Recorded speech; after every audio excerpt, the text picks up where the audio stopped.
Assalamualaikum warahmatullahi wabarakatuh. Alhamdulillah, selawat dan salam ke atas junjungan besar kita Nabi Muhammad sallallahu alaihi wasallam, dan alhamdulillah atas segala kurniaan nikmat daripada Allah Subhanahu wa taala, terutamanya masih lagi kita dapat bersua untuk hari ini dalam Tanyalah Ustaz setulus ikhlas.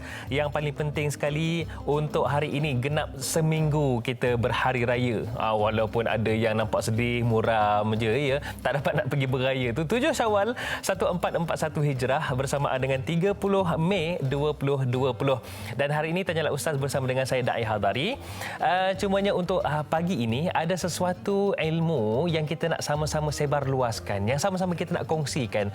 InsyaAllah berkaitan dengan sesuatu yang sangat-sangat penting. Kita perlu pegang, kita perlu hayati dan kita perlu sama-sama hafal dan ingat insyaAllah. Dan kepada anda semua, bila sebut tentang tajuk hari ini 5 rukun, apakah itu 5 rukun? Rukun nikah ke?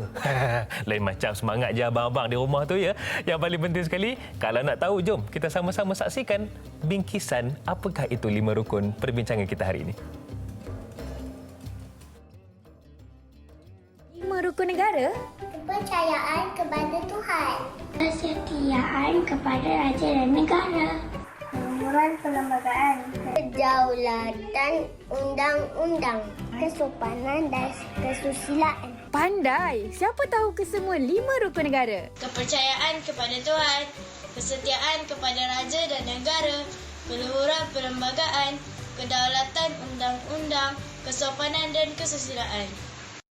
Oh, itu rukunnya. Ingatkan rukun lain tadi.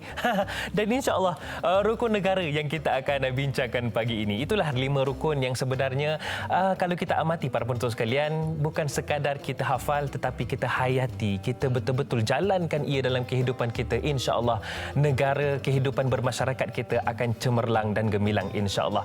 Dan para penonton sekalian, tidaklah saya berseorangan di studio ini, di mana pada pagi ini kita sangat bertuah kerana 2 orang individu yang saya anggap sebagai wira dan juga guru kita semua, yang insya-Allah banyak akan dikongsikan daripada mereka pada pagi ini. Insya-Allah kita bersama dengan yang pertama, yang berbahagia, Ustaz Roslan Muhammad, mantan pensyarah kanan Universiti Malaya, dan juga Brigadier Jeneral Datuk Haji Nawawi Daud, merupakan Timbalan Ketua Pengarah Operasi dan Pembangunan Insan Kor Agama Angkatan Tentera. Assalamualaikum kepada kedua-duanya. Waalaikumsalam. Assalamualaikum warahmatullahi wabarakatuh.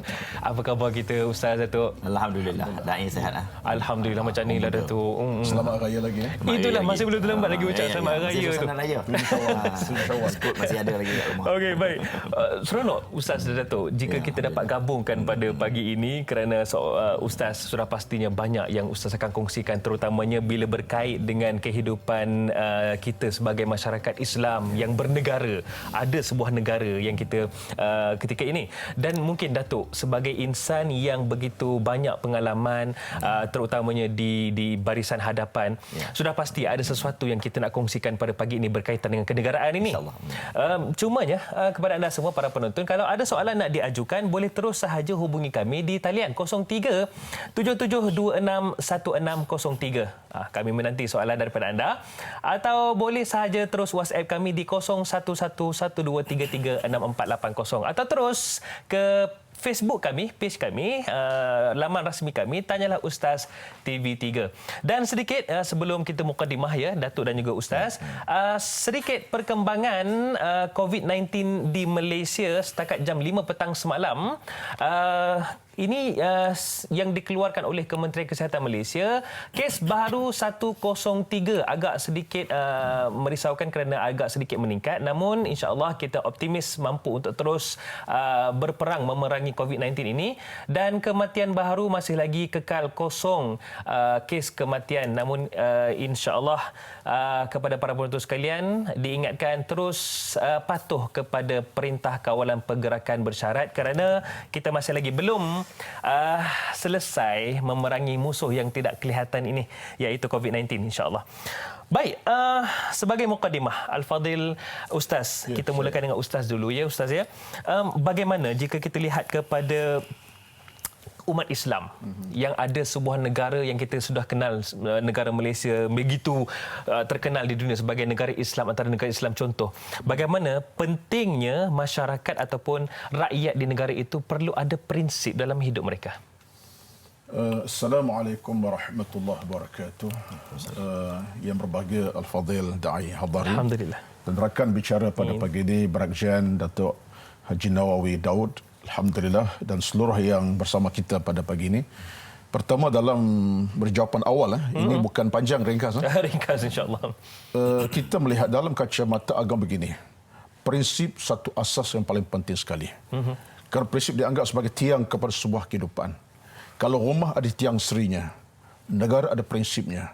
Bahkan dalam Islam, tengok dalam setelahnya, Nabi kata apa? Bunyal Islamu ala khamsin. Ala khamsin. Dibina Islam atau 5 tonggak yang penting.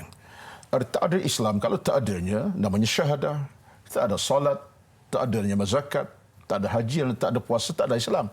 Di maknanya, dalam hidup beragama kita ini, prinsip itu amat penting untuk mencapai kejayaan. Negara tanpa prinsip, hancur. Agama tanpa prinsip, lebur. Jadi maknanya, prinsip tiang utama meneguhkan kehidupan beragama, mencapai kemenangan akhirnya. Negara berjaya sebab ada prinsip kenegaraan. Kita akan bincanglah. Dalam Islam pun sama. Kalau tidak ada prinsip beragama dan Islam, apa nama Islam? Kita tak ada solat, tak ada sembahyang contohnya. Hilanglah segala-galanya. Jadi, prinsip maknanya satu peneguhan yang bawa kita pada kejayaan dan keselamatan. Dunia di akhirat pun sama. Wallahualam. Subhanallah. Walaupun ringkas tapi padat, dan insya-Allah saya yakin banyak huraiannya selepas ini berkaitan dengan prinsip ataupun diibaratkan sebagai tiang. Ustaz ya. Subhanallah. Bila sebut tentang tiang ini, sudah pastinya negara kita juga, adik-adik kita tadi pun dah sebut ya. Ingat lagi pak cik. Kita dulu zaman sekolah mujur ada ketua pengawas, tolong sebut ya, kita ikut belakang ya. Tapi sekarang ingat balik ya, insya-Allah. Datuk, saya suka bila Datuk Haji Nawawi bersama kita pada pagi ini. Bila sebut tentang negara, terutamanya hidup dalam sebuah negara ini, perlu ada prinsip, iaitu rukun negara. Bila sebut tentang rukun negara, Ustaz ada sebut tadi tentang rukun dalam Islam itu kena ada prinsip. Bagaimana kita, kenapa pentingnya perlu menghayati rukun negara itu sendiri? Bismillahirrahmanirrahim. Assalamualaikum warahmatullahi wabarakatuh. Waalaikumsalam warahmatullahi wabarakatuh.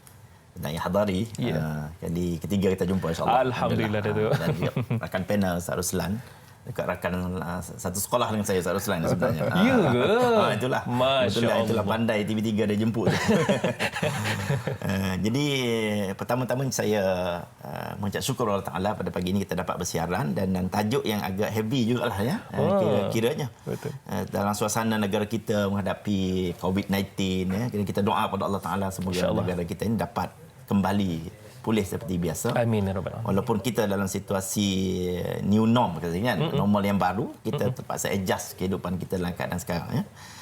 Membicarakan soal prinsip kenegaraan tadi Ustaz Ruslan dah sebut tentang prinsip keislaman, di mana kita mempunyai 5 prinsip atau 5 rukun Islam yang menjadi tonggak kepada Islam itu sendiri ya. Dalam konteks negara juga memang ada, telah pun digariskan 5 prinsip juga, seakan-akan sama kan dari segi bilangannya. Dan juga dari segi konten pun saya rasa ada juga kena-mengena Ustaz. Dari segi persoalan umpamanya tentang apa nama ni, 5 rukun tadi telah pun disebut oleh adik-adik kita tadi. Betul. Kan. Saya rasa banyak yang hafal hafal tentang rukun itu ya. Cuma kepentingan saya melihat prinsip ini adalah penting kerana ia adalah merupakan satu gabungan ideologi nasional Malaysia. Itu dikatakan rukun negara. 5 rukun, iaitu kepercayaan pada Tuhan, kesetiaan pada raja dan negara, ya, keuluran perlembagaan, kedaulatan wewenang dan kesopanan dan kesusilaan. Jadi kelima-lima ini telah digubal oleh Majlis Gerakan Nasional pada 31 bulan Ogos tahun 1970 lagi. Iaitu setahun selepas berlakunya peristiwa 13 Mei. Jadi kalau kita tengok di situ pun wujudnya apa nama ni, prinsip rukun negara ini ada kaitan dengan soal keselamatan. Soal keselamatan di mana berlakunya peristiwa itu menyebabkan kepimpinan negara ketika itu merasakan kita perlu ada satu prinsip. Kita perlu menggubal satu dasar di mana dasar ini harus dipegang sebagai satu prinsip pada seluruh rakyat Malaysia. tak kira bangsa apa. Sebab tu kita 5 rukun ini sebenarnya perlu dihayati dan dihafal oleh semua orang rakyat Malaysia. Kita tidak fokus pada Islam saja, walaupun di sana kepercayaan pada Tuhan, ya. Tapi di sana Tuhan adalah mengikut ketuhanan masing-masing. Kalau kita orang Islam ni tentulah kepercayaan kepada Allah SWT sebagai prinsip asas dalam konteks kita berakidah. Tapi yang penting sekali ialah adanya 5 prinsip ini ialah untuk memastikan kemakmuran negara tercapai dan rakyat dapat hidup dalam suasana aman, sejahtera seperti mana yang dikehendaki oleh kita semua. Itulah saya rasakan sepintas lalu. Baik, itu dia. Sempat untuk saya amati satu persatu rukun negara kita juga. Sebenarnya Ustaz dan Datuk, ya. Ia kalau kita dapat nilai, sebenarnya ia ada berkaitan dengan akidah, kemudian wala' kepimpinan, kemudian sehinggalah kepada keperundangan dan juga adab, akhlak juga termasuk dalam rukun negara kita. Cumanya Ustaz, mungkin kita boleh raikan satu soalan daripada penonton kita, iaitu di Facebook. Casey ini katanya, Assalamualaikum Ustaz dan Da'i, juga kru-kru, tanyalah Ustaz, mana yang patut kita ikuti dulu, rukun negara, rukun iman ke atau rukun Islam? Kerana semuanya adalah yang patut kita patuhi, ataupun mungkin juga seiring perlu kita patuh. Silakan Ustaz. Okey, terima kasih kepada Casey. 4 kali. Kena baca 4 kali tu. Okey. Sebenarnya dalam kita nak membina sebuah kehidupan yang membahagiakan dunia akhirat, maka pastilah prinsip kita kena ikuti. Betul. Nak bahagia akhirat, maka rukun Islam, iman adalah asas yang paling utama sekali. Nak bahagia dunia juga akhirat, maka rukun negara perlu diikuti. Jadi bagi saya dalam konteks kita sekarang ni, dalam kerangka kita sekarang ni, rukun negara pun kita, sebab dengan negara bermakna kita tempat kita bekerja, cari harta, kita bina keluarga, cari dunia seumpamanya. Kalau negara tidak ada keamanan, negara hancur lebur, peperangan berlaku, rakyat dalam keadaan berlakunya kacau bilau. Apa kita dapati? Kerja susah. Dekat rumah lah. Mana PKP sampai kiamat lah. Allahu Akbar. PKP sampai kiamat lah. Tak keluar. Sebab dunia tidak aman. Tapi kalau masyarakat ikut tata cara negara betul, dalam keamanan dia, jaga hubungan secara baik, kita bekerja pun senang. Termasuk keluar patuh, pagi, balik petang. Dapat gaji, bayar hutang. Ya? Maksudnya, senang. Itu kerangka dunia. Dalam kerangka agama, pastilah kita dengan soal keimanan, dengan soal Islam, kita kena akur. Perintah Allah Azza wa Jalla dicetus daripada hukum, rukun iman dan Islam itu. Sebagai nadi jantung kepada kejayaan dunia akhirat sekali. Ketiga ini kena letak sekali. Tak boleh berpisah. Sebab kalau ada orang kata, alah saya tak kisah tentang rukun-rukun negara ni. Saya nak rukun iman saja. Awak hidup atas bumi ke hidup atas di akhirat? Kalau awak hidup di akhirat, tak apalah. Sekarang awak hidup di bumi. Maka bumi kena jaga dengan penuh peradaban. Secara toleransi. Secara kebersamaan. Tak ada di sana hubungan yang menguntungkan agama. Mungkin adab dan sebagainya. Jadi maknanya, kekuatan kita kena padukan sekali. Rukun iman kita jagai. Islam kita ikuti, rukun negara pun kita patuhi. Maka amalah kita dunia dan akhirat insya-Allah. Wallahu a'lam. Barulah kita boleh sebutkan ia sebagai hadarah ataupun ketamadunan itu, ya. Ya, betul. Ustaz. Baik, mungkin juga kita boleh bawakan soalan cantik juga daripada soalan Saziatul ini. Mungkin soalan ini Datuk boleh bantu untuk berikan pencerahan. Saziatul Siddiq katanya, apakah matlamat rukun negara bagi memartabatkan Islam? Kemudian yang keduanya, mengapakah rukun negara diperkenalkan di negara ini? Silakan Datuk. Okey, terima kasih. Bagaimana saya sebut dalam mukadimah tadi, mana rukun negara ini diperkenalkan ketika mana berlakunya satu peristiwa yang kita tak mahu berulang peristiwa itu. Ya, betul. Lepas itu 13 Mei terkenal dalam sejarah kita. Satu sejarah hitam lah Datuk. Sejarah hitam, tak cantik. Ya. Jadi berikut daripada itu, maknanya diperkenalkan rukun negara itu, saya tengok kepada matlamat utama ialah untuk menjaga keharmonian. Keharmonian kaum dan juga keselamatan negara. Itu dua matlamat utama yang telah digariskan dalam konteks rukun negara itu. Jadi kalau kita olah dari situ, maknanya pertama sekali isu keselamatan. Ya, maknanya kalau tidak ada persefahaman, semua orang tidak berpegang dengan 5 prinsip rukun negara, ya. Kita ambil contoh lah kan, maknanya kesetiaan kepada raja dan negara. Yang mana ini adalah satu perkara yang asas dalam konteks kita. Sebab negara kita negara negara demokrasi tapi berparlimen, tapi di sana ada sistem beraja. Dan saya rasa bagi kita satu rahmat sebenarnya Ustaz Ruslan. Maknanya sistem beraja ni pada saya satu rahmat. Di mana dalam keadaan tertentu, raja ni memain peranan yang cukup penting. Boleh menjadi penyelamat kepada negara kita. Sebagaimana yang berlaku pada baru-baru ini, kita tak perlu huraikan ini dalam konteks politik dan sebagainya. Tapi pada saya, pentingnya semua rakyat menghormati raja. Kemudian dari segi perlembagaan, kita ada perlembagaan yang telah menjadi satu pegangan semua, di mana kalau semua orang berpegang dengan perlembagaan ini, insya-Allah perkara-perkara yang tidak diingini seperti berlakunya rusuhan, berlakunya perkara yang tidak diingini dalam masyarakat kita tidak akan berlaku. Kerana setiap orang berpegang dengan perlembagaan. Kan dalam tidak akan berlakunya mencabar kedudukan agama Islam sebagai agama persekutuan. Sebab di situ telah pun termaktub perkara 3/1, iaitulah Islam agama persekutuan. Baik. Jadi agama lain bebas mengamalkan masing-masing. Jadi ini saya katakan, itulah saya katakan betapa pentingnya dalam konteks menghayati rukun negara ini, supaya semua orang dapat faham, dan insya-Allah apabila dia faham, dia menterjemahkan dalam konteks kehidupan seharian, insya-Allah dia akan menjadi kekuatan. Yang paling penting, kemakmuran itu dapat kekal. Saya fikir itu juga menjawab soalan yang kedua daripada sahabat kita tadi, Datuk. Baik, bila sebut tentang rukun negara ini juga, satu soalan daripada Anwar Hamzah. Katanya, apakah hukum seseorang yang amat taat kepada rukun negara dan sanggup berkorban mempertahannya, tapi berkaitan rukun iman dan rukun Islam, jangan hendak amalkan, malah tak ingat pun berapa rukun iman dan rukun Islam. Maknanya pun masalah juga ni. Jadi mohon Ustaz huraikan daripada Anwar Hamzah, berserah kuantan faham. Macam mana tu Ustaz? Saudara Anwar dan seluruh para penonton di pagi yang penuh barakah ini, dari hadari. Saya kira ini luahan perasaan lah daripada saudara Anwar.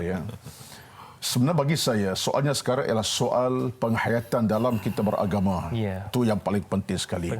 Sebab dalam apa situasi kita hidup sekalipun, asas dan teras kita ialah keimanan kita pada Allah Azza wa Jalla. Sebab itulah kepercayaan kepada rukun iman yang 5, rukun iman yang 6, rukun Islam itu merupakan teras paling utama. Kita tidak boleh pinggirkan sama sekali. Sebab Nabi bersabda, bunyal Islamu ala khamsin, dalam bab rukun Islam. Dan Nabi sebut tentang rukun iman 6 itu.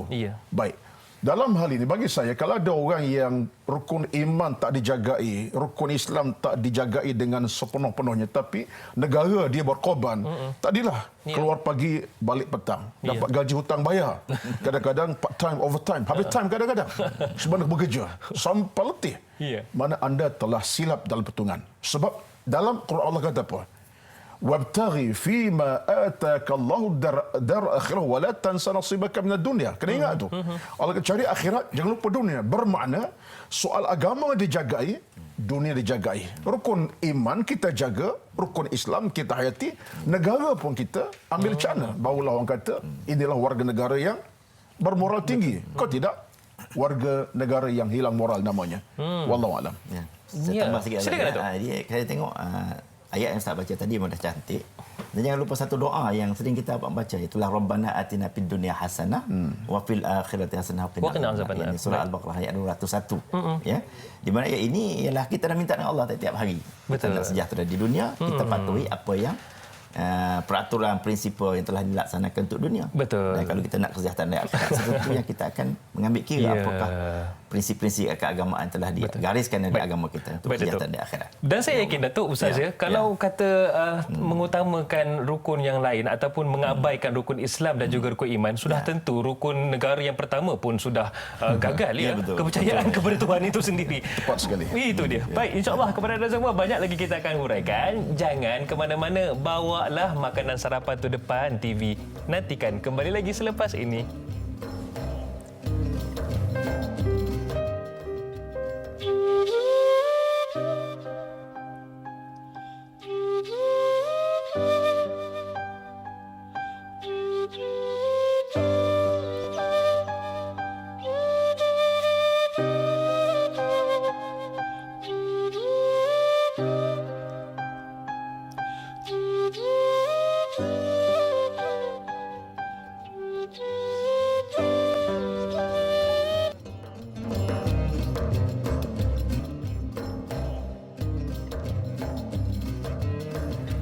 kira di mana sahaja anda berada, alhamdulillah, terima kasih kerana terus setia bersama Tanyalah Ustaz Norma Baharu. Dan saya Da'iyah Hadari temankan anda pagi ini.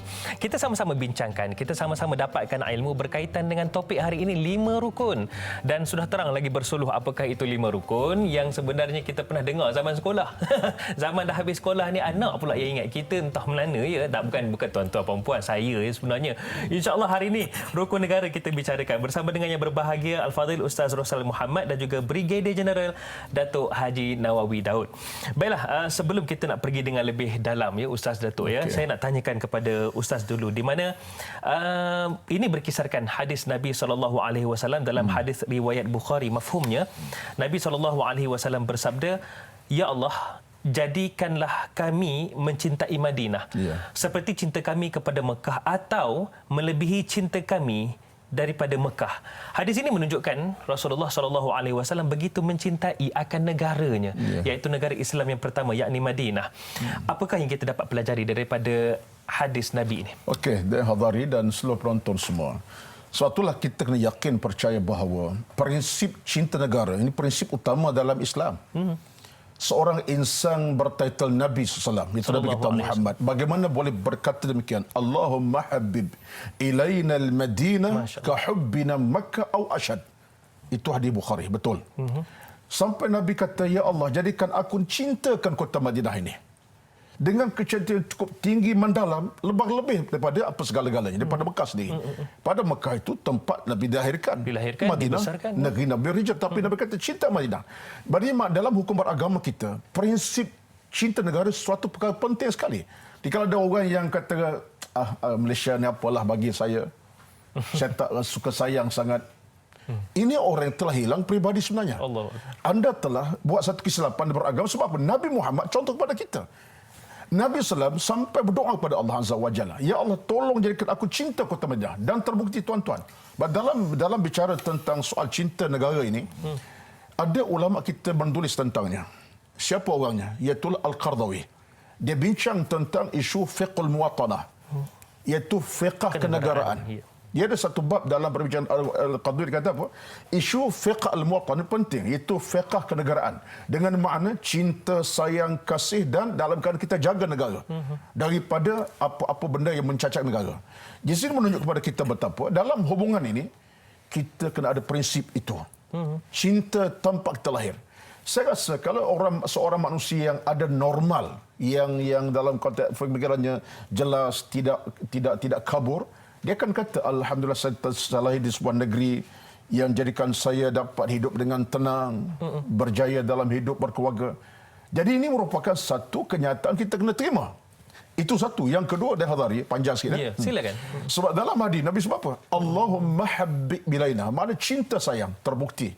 Nabi SAW sendiri. Di mana wafat baginda SAW? Madinah. Di Madinah. Nabi pulang daripada Mekah setelah berumrah haji, balik ke Madinah, Nabi berhasrat untuk mati di Madinah. Sehingga lahir hadis Nabi. Dalam hadis Nabi sebutkan, seorang yang mati di Madinah, dia mati dalam rahmat Allah Azza wa Jalla. Sehingga ada seorang ulama kita terkenal, iaitulah Al-Imam Al-Mawardi. Dalam kitab Ahkam As-Sultaniyah. Ada satu bab dia bincang tentang soal bagaimana kita mesti pegang satu asas utama, iaitulah kita kena jadikan negara sebagai tempat kita mencari segala kenikmatan. Nikmat harta, nikmat dunia, beramal ibadat. Ini dibincang pada ulama kita dalam Ahkam As-Sultaniyah oleh Al-Mawardi. Saya disebut dalam kitab tersebut, ini saya rakam daripada kitabnya.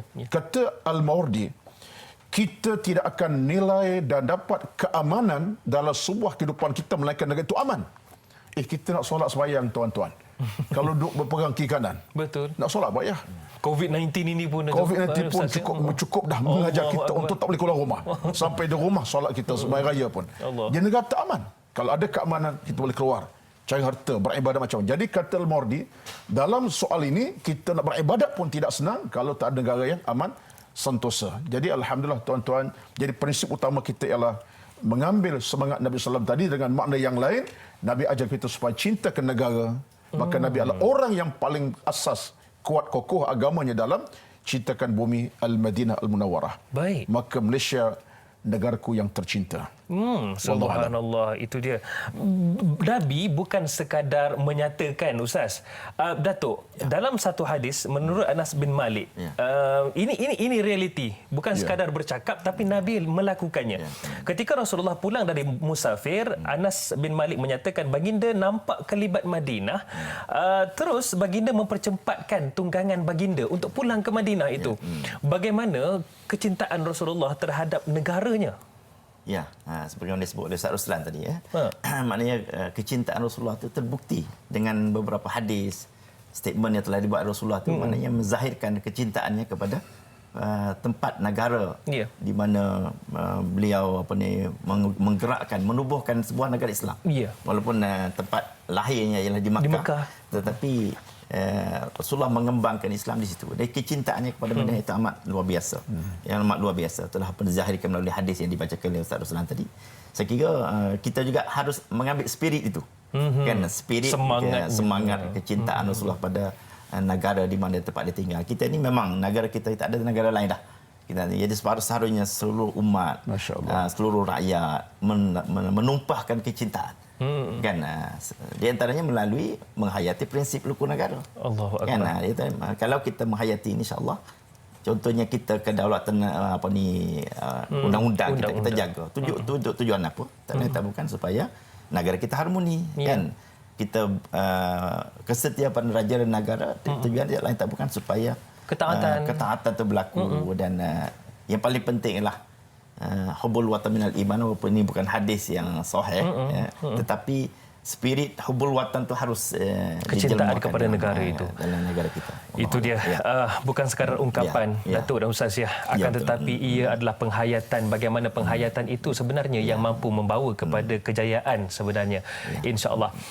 Baiklah, ada sesuatu bingkisan yang disediakan, insya-Allah. Moga-moga kita dapat info yang terbaik daripada bingkisan ini. Mari sama-sama kita saksikan. Semalam, PDRM juga telah menahan dan mereman 187 individu di atas kesalahan engkar arahan PKPB. PDRM juga telah pun mengeluarkan kompaun kepada 728 individu di atas pelbagai kesalahan engkar arahan PKPB. Daripada 473 kompaun yang dikeluarkan di Balai Polis, 64 kompaun dikeluarkan atas kesalahan ziarah Aidilfitri. Itu dia sidang media daripada kenyataan daripada Menteri Kanan Keselamatan Datuk Seri Ismail Sabri yang menyatakan masih lagi ada yang ingkar PKPB. Bagaimana rukun negara, ketaatan itu kita perlu tengok balik, cek balik ataupun kita perlu periksa balik ketaatan pada diri kita, insya-Allah. Baiklah, satu soalan yang cantik Ustaz daripada Hashim Yahya ni. Katanya, Assalamualaikum Ustaz Zadai. Waalaikumsalam. 5 rukun adalah sesuatu yang menuntut ketaatan dan kepatuhan.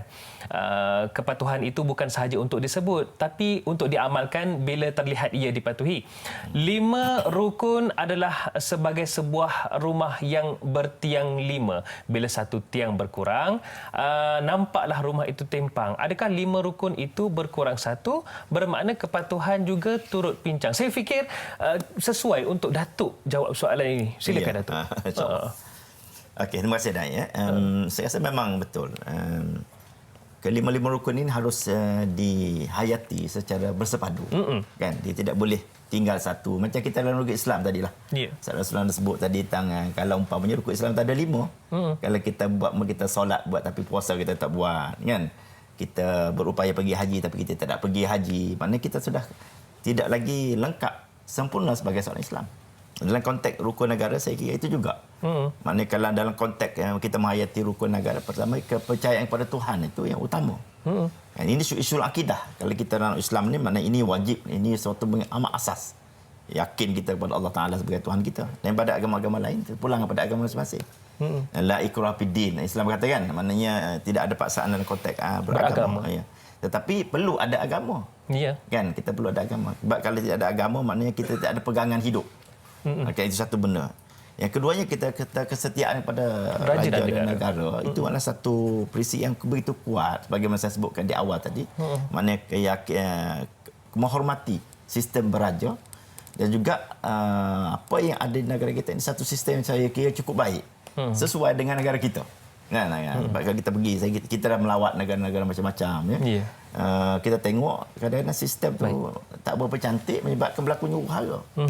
Jadi sebab itulah prinsip rukun negara ini dibuat. Kelima-limanya itu ialah mesti dihayati secara bersama. Secara sempurna. Sempurna. Kita paling rendah sekali dah. Kita kata kesopanan dan kesusilaan. Ini pun perlu. Rakyat kita mesti sopan, hormat menghormati. Dan alhamdulillah saya rasa walaupun kita tidak menjiwai sangat rukun ni, pada saya ayat Malaysia ni ada ciri-ciri 5 rukun ni telah pun berlaku. Cuma kita perlu memperkasa kali kata orang ya. Sebab tu kita tengok ayat kita alhamdulillah umpamanya kalau kita ambil perkara yang telah diperakik oleh orang luar. Contohnya kalau kita pergi haji kan mana rakyat Malaysia ni terkenal dengan kesopanan ya sehingga mendapat pujian daripada dengan disiplin yang tinggi. Ya. Baik. Saya ambil dalam konteks ketenteraan pula. Tentera kita yang bertugas di luar negara sebagai contoh. Kan kita pergi di Lebanon bertahun-tahun kita duduk di sana. Dan kita berjaya. Ini bukan nak akak bangkul masuk bangkul sendiri tak bukan. Maknanya rakyat tempatan puji bagaimana tentera Malaysia menyantuni masyarakat setempat. Sedangkan kita pergi dalam keadaan krisis. Tetapi kita berjaya menunjukkan kesopanan dan kesusilaan kita. Dalam konteks kita rakyat Malaysia. Baik, inilah saya rasa cantiknya rukun negara ini setelah dihayati. Itu baru barangkali tidak sepenuhnya. Andai kalau penghayatan dilakukan secara sepenuhnya, saya rasa lagi cantiklah. Rakyat kita akan zahirlah. Rakyat yang begitu indah dan menarik. Wallahualam. Baik, terima kasih Datuk. Sebenarnya bila Da'i Hadari ni nak tanyakan soalan, saya suka cuit juga situasi semasa. Ustaz. Tadi Menteri Kanan Keselamatan ada menyebutkan bagaimana masih ada yang ingkar PKPB. Jika kita lihatkan kepada diskusi kita ilmiah kita pada pagi ini, bagaimana ia sebenarnya jelas menunjukkan masih ada yang belum betul-betul ataupun belum benar-benar menghayati rukun negara itu sendiri, iaitu ia berkaitan dengan kedaulatan undang-undang dan juga ketaatan kita kepada setia kita kepada raja dan negara. Maksudnya di situ masih ada masalah. Kalau bahasa orang kampung saya, we have a problem kat situ. Tepat dengan soalan ini daripada Mas Ripah Noor di WhatsApp ni katanya, sejauh manakah kita sebagai rakyat Malaysia menghayati prinsip rukun negara dan rukun iman juga, iaitu kepercayaan kepada Tuhan, percaya kepada Allah, dan juga dengan musibah juga ujian melanda ketika ini di negara kita. Ada yang tidak boleh menerima hakikat COVID yang melanda negara. Ada yang menyalahkan kumpulan-kumpulan tertentu dan berbagai-bagai lagi seperti tidak percaya qada dan qadar Allah. Saya tambah sikit, masih ada juga yang degil. Macam mana Ustaz? Dia begini, saya nak rangkumkan sebab sekarang ni ada dua soalan dalam satu two in one sekarang. Baik. Yang pertama, kalau kita refer kepada apa yang diungkapkan Menteri Kanan tadi dalam statement beliau semalam, menunjukkan bahawa isu yang tak pernah selesai. Kerana masyarakat bila ada sikap selfish ataupun mengutamakan diri sendiri, ini masalah yang berlaku. Ini satu budaya yang begitu tertanam di sebahagian kalangan masyarakat, bukan semua. Mana mereka tak pandang ke depan. Sedang dalam Islam ini kaedah jelas. La dharara wa la dhirar. Itu jelas hadis Nabi daripada Malik sebut la dharara wa dhirar. Maka jangan kamu buat benda bahaya di kamu orang lain. Maka dalam isu kita dengan ancaman COVID-19 dengan keadaan berlaku sekarang ini, kita kena anggap ini satu ancaman buat kita semua. Jadi kalau dari dalam keadaan kepayahan, saya pun terima kepayahan juga. Betul. Tapi kalau dari keadaan kesihatan baik, saya pun sihat sama. Jadi kalau ada sikap selfish macam pada masyarakat, tak selesai. Kita tak nafi. Dalam Malaysia kita sudah ada suatu dinamakan rukun negara. Jadi kalau masyarakat boleh faham betul-betul, macam kata Datuk sekejap tadi, maka saya masalah. Kepercayaan kepada Tuhannya, kerajaan negara, macam-macam ni.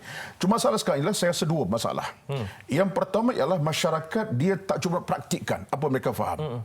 Ini masalah. Bukan tak faham macam rukun negara ni. Saya ingat lagi. Bila disebut Datuk tadi, dia mula kita lancarkan pada tahun 70. Bulan Ogos.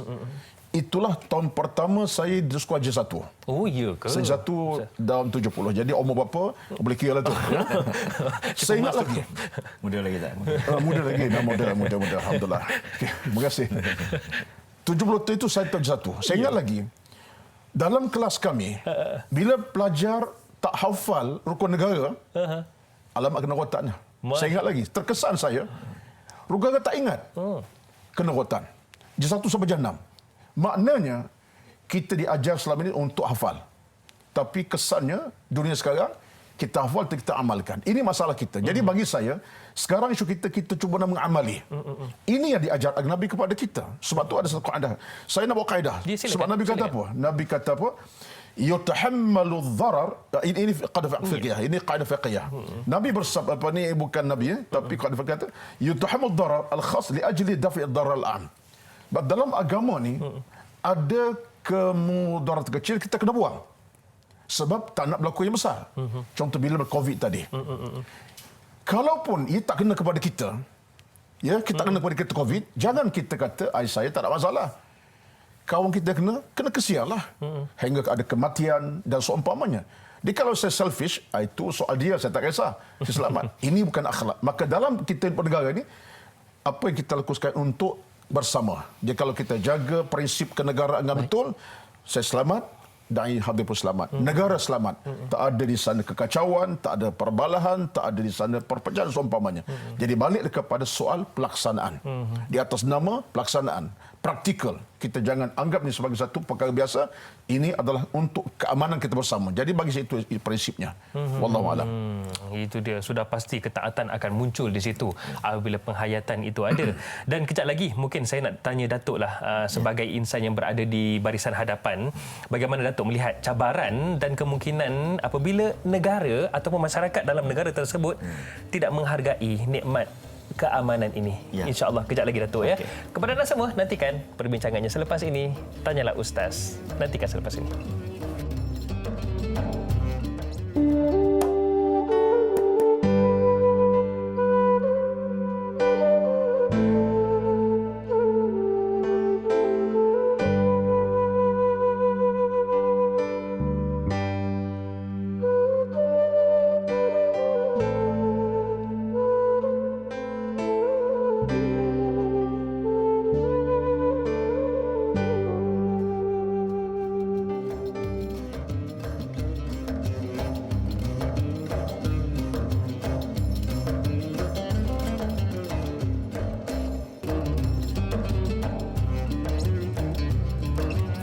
Para penonton sekalian, setiap hari kita bawakan topik yang berbeza. Kita bawakan juga panel-panel yang begitu hebat dalam ilmu mereka. Dan hari ini kita bawakan satu perkongsian, satu perbincangan yang sangat istimewa, iaitu berkaitan dengan 5 rukun, iaitu rukun negara. Bersama dengan yang berbahagia Ustaz Roslan Muhammad dan juga Brigadier Jeneral Datuk Haji Nawawi Daud. Baiklah, jika kita nak lihatkan kepada apa perbincangan kita hari ini, sudah tentunya ia berkaitan dengan trust ataupun kita sebut sebagai prinsip yang wajar. Memang wajiblah kita pegang ya Ustaz dan Datuk ya. Cumanya Datuk, apa akan berlaku jika sebuah negara, ialah Datuk sendiri berada di barisan hadapan yang nampak di sempadanan apa yang boleh berlaku sekiranya masyarakat ataupun rakyat di negara itu tidak ambil peduli ataupun tidak memberatkan kepentingan untuk menghayati rukun negara itu sendiri. Silakan. Terima kasih Da'i. Saya mulakan dengan apa nama ni, satu kaedah hukum ya. Kaedah hukum ni berbunyi betul lah kalau silap tasarruful iman ala ra'iyah manutun bil maslahah. Maksudnya lebih kurang perlakuan pemerintah terhadap rakyatnya dia mengandungi kemaslahatan, kepentingan. Ya. Jadi apa yang saya nampak, apa yang dikuatkuasakan pada kita PKP, sekarang ni PKPB sebagainya kan. Dia sudah tentu di sana ada mengandungi maslahah, di mana pemerintah tu bukan sahaja kata nak buat peraturan, nak kuatkuasakan hal ini. Ianya mesti mengandungi satu kemaslahatan yang perlu diraihkan oleh seluruh rakyat ya. Sebila demikian keadaannya, maka menuntut rakyat ini supaya mematuhi, mentaati dan menjaga segala apa yang telah pun dikuatkuasakan supaya dapat kemaslahatan itu berlaku. Apa kemaslahatan kita? Iaitulah supaya COVID-19 ini tidak merebak dan kita boleh kembali kepada keadaan normal kehidupan kita. Ya. Jadi hal inilah. Jadi balik pada soalan Da'i tadi, kalau seandainya kepatuhan tidak berlaku, kan, di mana di sana sini berlakunya pelanggaran, ya, orang cuba juga nak balik kampung walau suasana raya, kan, walaupun terpaksa berbatal balik. Ya, nak makan lemang katanya. Kawan-kawan saya di frontliners, polis, tentera sebagainya. Ya.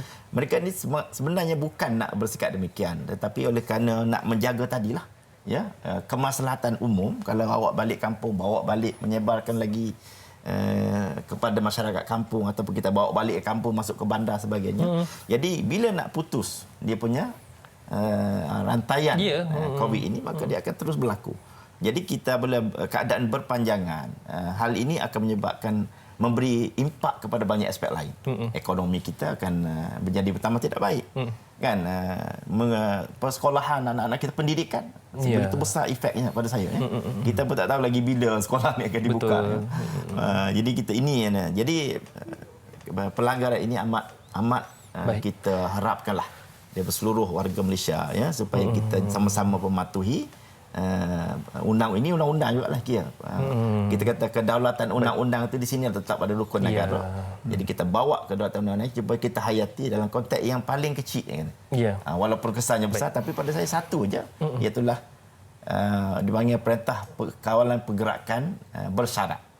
Kita juga patut yang itu dulu, nak tahu kita ni menjadi rakyat yang menghayati perlembagaan atau tidak, kita tengok dulu. Kalau ini dapat kita hayati, insya-Allah, ya, kita akan jadi umat yang lebih baik selepas itu. Sudah semestinya jika kita patuh, Datuk dan Ustaz, ya, bukan sekadar kita membantu masyarakat dan isu kesihatan itu, tetapi sebenarnya kita membantu negara kita sendiri, ya. Subhanallah. Baik, kita sangat bertuah kerana bukan Datuk Haji Nawawi saja yang berpakaian seragam pada pagi ini. Kita bersama juga dengan kita sangat bertuah kerana kita ada sidang video bersama dengan Inspektor Muhammad Nazrin Shah bin Zul Hakim yang berada di talian ketika ini. Assalamualaikum Tuan Inspektor. Waalaikumsalam. Alhamdulillah. Apa khabar Tuan Inspektor? Alhamdulillah baik, Ustaz. Alhamdulillah. Itu dia Tuan Inspektor Muhammad Nazrin Shah bin Zul Hakim yang mewakili Polis Diraja Malaysia pada pagi ini, yang juga kita boleh gelarkan wira negara kita yang bertugas di barisan hadapan. Cumanya Tuan Inspektor, kita nak tanyalah, walaupun ada beberapa tempoh, namun kita ada dua fasa sebenarnya, iaitu Perintah Kawalan Pergerakan dan juga Perintah Kawalan Pergerakan Bersyarat. Bagaimana pengalaman Tuan Inspektor untuk dikongsikan kepada semua? Ya, Ustaz. Antara pengalaman tugas saya sepanjang PKP dan PKPB, saya adalah selaku pegawai pemantau COVID-19 di sektor beluran dan terlupis Sabah. Saya juga telah melaksanakan tugas pemantauan pelaksanaan tugas, terutamanya di Sekatan Jalan Raya, snap check, dan rondaan pemumpatan PKP di kawasan Pekan lah. Saya juga terlibat secara langsung dalam penugasan Oxford Shield, sebuah task force yang ditugaskan mencegah kemasukan pendatang tanpa izin di lorong-lorong tikus di kawasan Beluran Sabah. Itu pengalaman saya lah. Baik, itu dia. Ini menunjukkan bahawasanya Tuan Inspektor memang berada betul-betul di barisan hadapan tu. Banyak risiko yang mungkin boleh berlaku tu, ya Tuan Inspektor, ya. Namun subhanallah, begitu kami sendiri kagumlah dengan Tuan dan juga pasukan Polis Diraja Malaysia. Cumanya macam mana pula dengan respon orang ramai setakat ni? Adakah mereka ikut ataupun masih ada yang cuba membolos ataupun yang masih ingkar juga? Silakan Tuan Inspektor.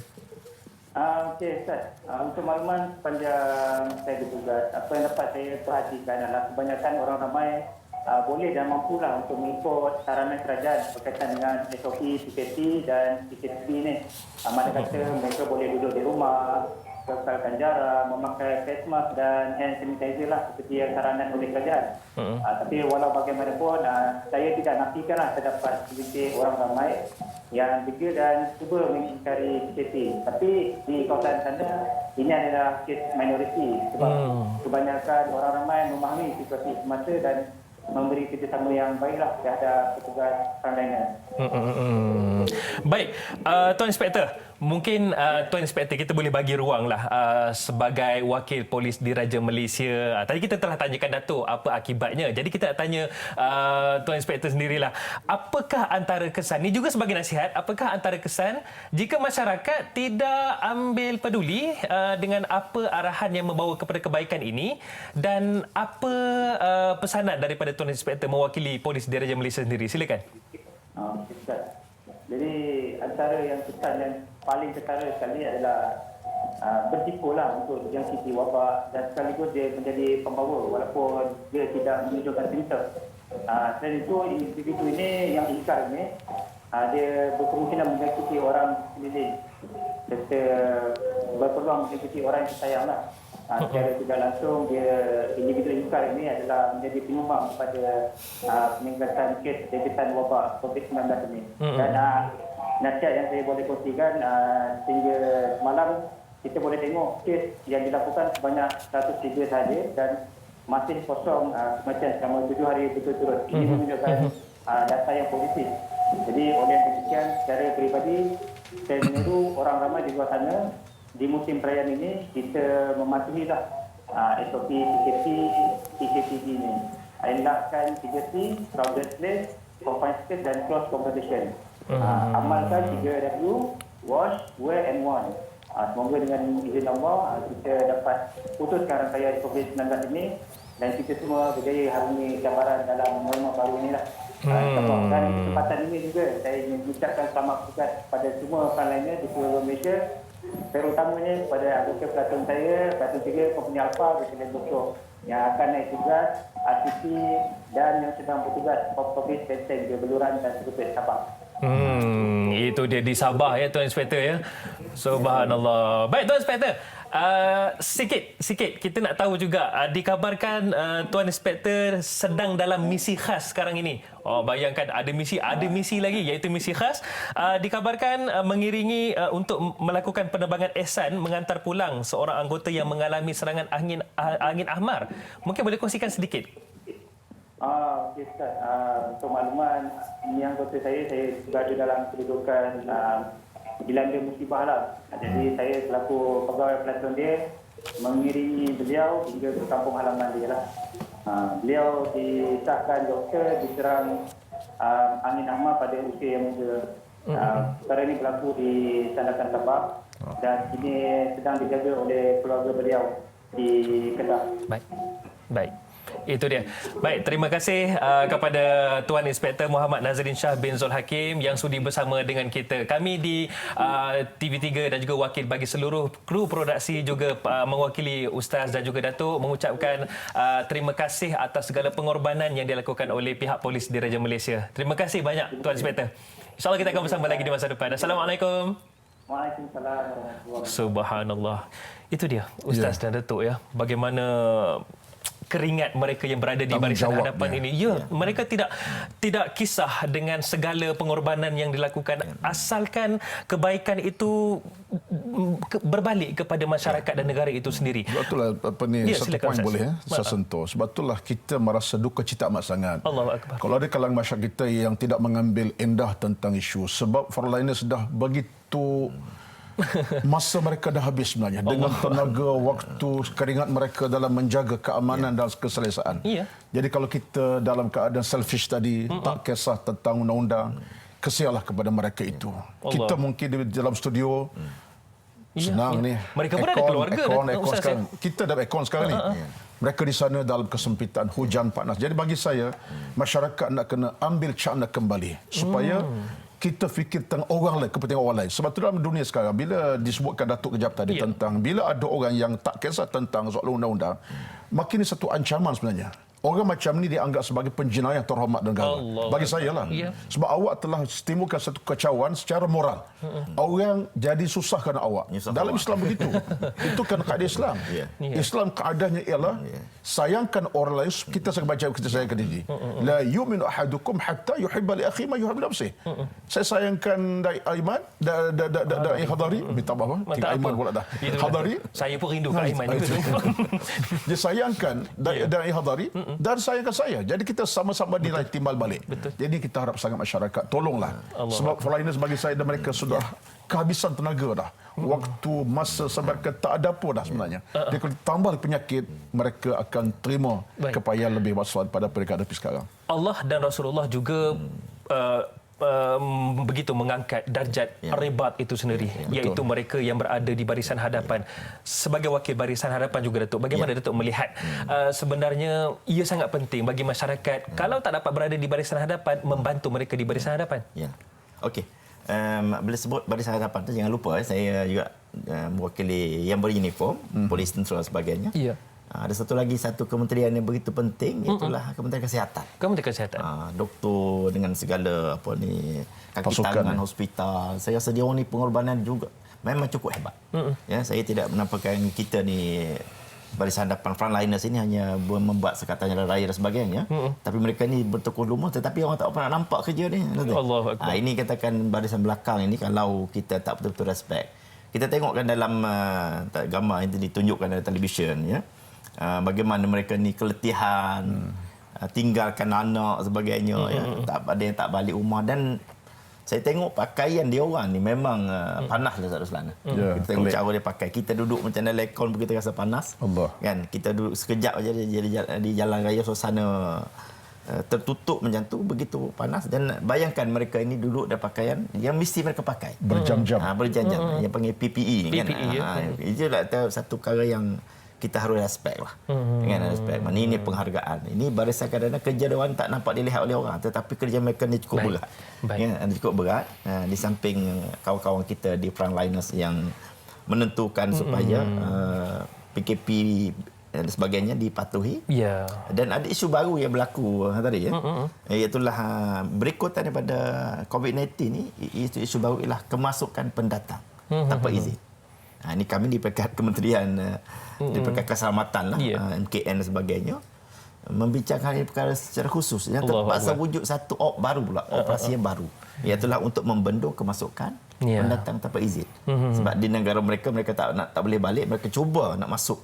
Dan mereka ni kita tidak, sudah tentulah kita tak pasti mereka ni membawa risiko yang saya rasa tinggi. Dan saya tengok di akhir-akhir ni daripada laporan Menteri Keselamatan, itu menteri saya tu, Menteri Keselamatan, Menteri Pertahanan juga. Saya tengok kluster yang banyak kan ni mewakili yang berlaku hari ni, kes-kes baru ialah orang luar. Orang luar. Jadi kita ni rakyat Malaysia nampak gaya dah memang dah bertambah memahami, dan mereka cuba memberi kerjasama terbaik dalam menentukan COVID ini tidak merebak secara jangka panjang. Saya tertarik dengan apa yang Datuk sebut tadi, iaitu respect, yang mana kalau bahasa Melayu kita sebut hormat. Bukankah itu adalah kesopanan dan kesusilaan kita? Itu juga berkait dengan rukun negara kita, insya-Allah. Baiklah Ustaz, ada juga kaitan soalan yang berkaitan dengan takdir ini. Ada soalan daripada Nurul Huda Tajuddin di Facebook. Ini Ustaz, ya. Katanya, Assalamualaikum Ustaz dan Da'i. Waalaikumsalam. 5 rukun negara perlu dipraktikkan, bukan sahaja kerana PKP ini, tetapi sejak dahulu lagi. Ya. Adakah dengan menghayati rukun negara ini kita tidak menyalahkan takdir sekiranya terjadi sesuatu musibah kepada diri kita? Bila mungkin boleh dikaitkan dengan kepercayaan kepada Tuhan? Silakan. Dia begini, Puan Nur Huda Tajuddin, saya setuju soalan itu. Kita kena ingat bahawa dalam hidup beragama ini, kita kena berusaha. Betul. Satu, ada prinsip kenegaraan. Rukun 5 dalam negara kita bermula dengan pada Tuhan, kita percaya, kesetiaan sampai akhir, kita tak ulang lah. Kita ada satu kekuatan. Yang penting tak kemana kita pegang. Soal datang kemudian bencana, musibah dengan keadaan hubungan yang gawat masyarakat, contohnya tak nak berlaku lah kan. Contoh berlaku di sana permusuhan, sehingga berlaku perang, kita tak nak lah. Kita berusaha untuk membina satu masyarakat yang ada kepercayaan begitu. Jaga hubungan. Kesusilaan, hubungan secara kemasyarakatan, menghormati hak orang lain, antara Islam bukan Islam. Kita usaha. Soal datang takdir kemudian, adanya permusuhan, itu soal kemudian. Kita tak asal takdir, tapi nak cerita kepada kita, penting usaha kita di mana. Sekarang isu kita sekarang ialah, kalau kita yang rukun 5 ni pun kita tak jaga, bila berlaku isu-isu yang lebih besar, isu COVID-nya, isu serangan macam-macam, perpecahan, nak salahkan siapa? Kita bermasalah sebab kita tak jaga. Macam dalam Islam juga. Contohnya, kita ambil dalam konteks Islam. Dalam rukun Islam yang 5, kita sembahyang tidak, solat tidak, puasa tidak. Bila Allah hukum daripada masyarakat, salahkah Allah ke? Tidak. Tidak salah. Sebab awak ada rukun Islam 5, tak jaga. Islam dah sebut kepada kita bunyi Islam malam khasnya tadi. Tiba-tiba awak tak tunaikan sembahyang. Bila Allah hukum, bukan salah Allah, salah awak.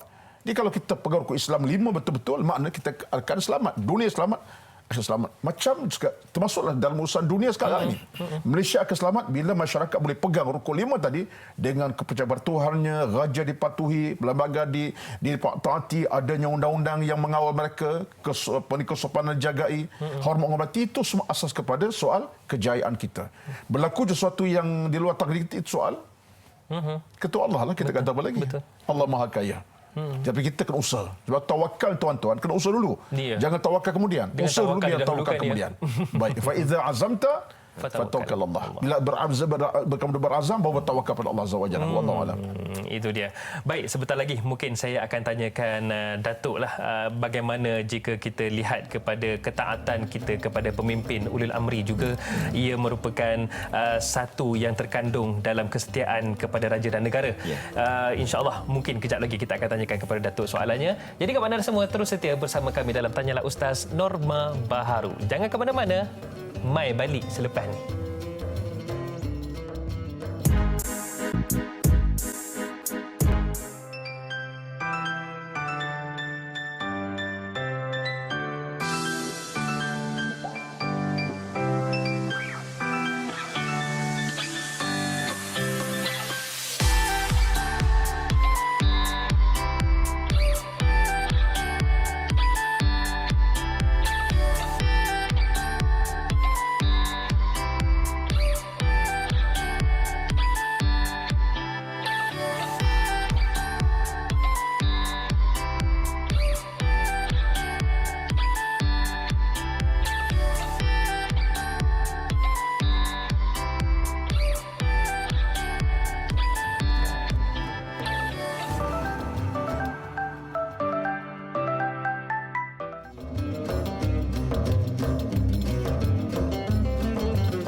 Segala yang terbaik kami sajikan buat anda di TV3 dan juga TV9, dan kami di pihak Media Prima Berhad mendoakan anda semua berada dalam keadaan sihat sejahtera. Paling penting, para penonton sekalian, hari ini kita bersama berdiskusi, membincangkan satu topik yang sangat hebat, iaitu berkaitan dengan 5 rukun, iaitu berkaitan dengan rukun negara.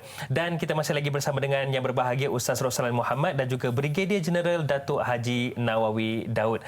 Baiklah, ada satu soalan yang cantik juga daripada Ustaz dan juga Datuk. Semua cantik pagi ni. Ya, betul.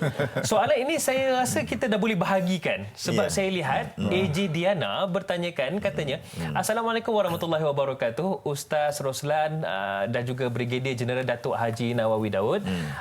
Katanya, di soalan pertama saya rasa sesuai untuk Datuk jawab. Katanya, jika dilihat dalam keadaan Perintah Kawalan Pergerakan ataupun Perintah Kawalan Pergerakan Bersyarat sekarang, ketika ini rata-rata jelas menunjukkan rakyat masih lagi tidak memenuhi kelima-lima rukun negara sepenuhnya. Adakah ini dianggap sebagai satu kenyataan sejauh mana tanda aras sikap dan mentaliti masyarakat sekarang? Adakah kita boleh mengukur sedemikian? Yang keduanya, ini soalan untuk Al-Fadhil Ustaz.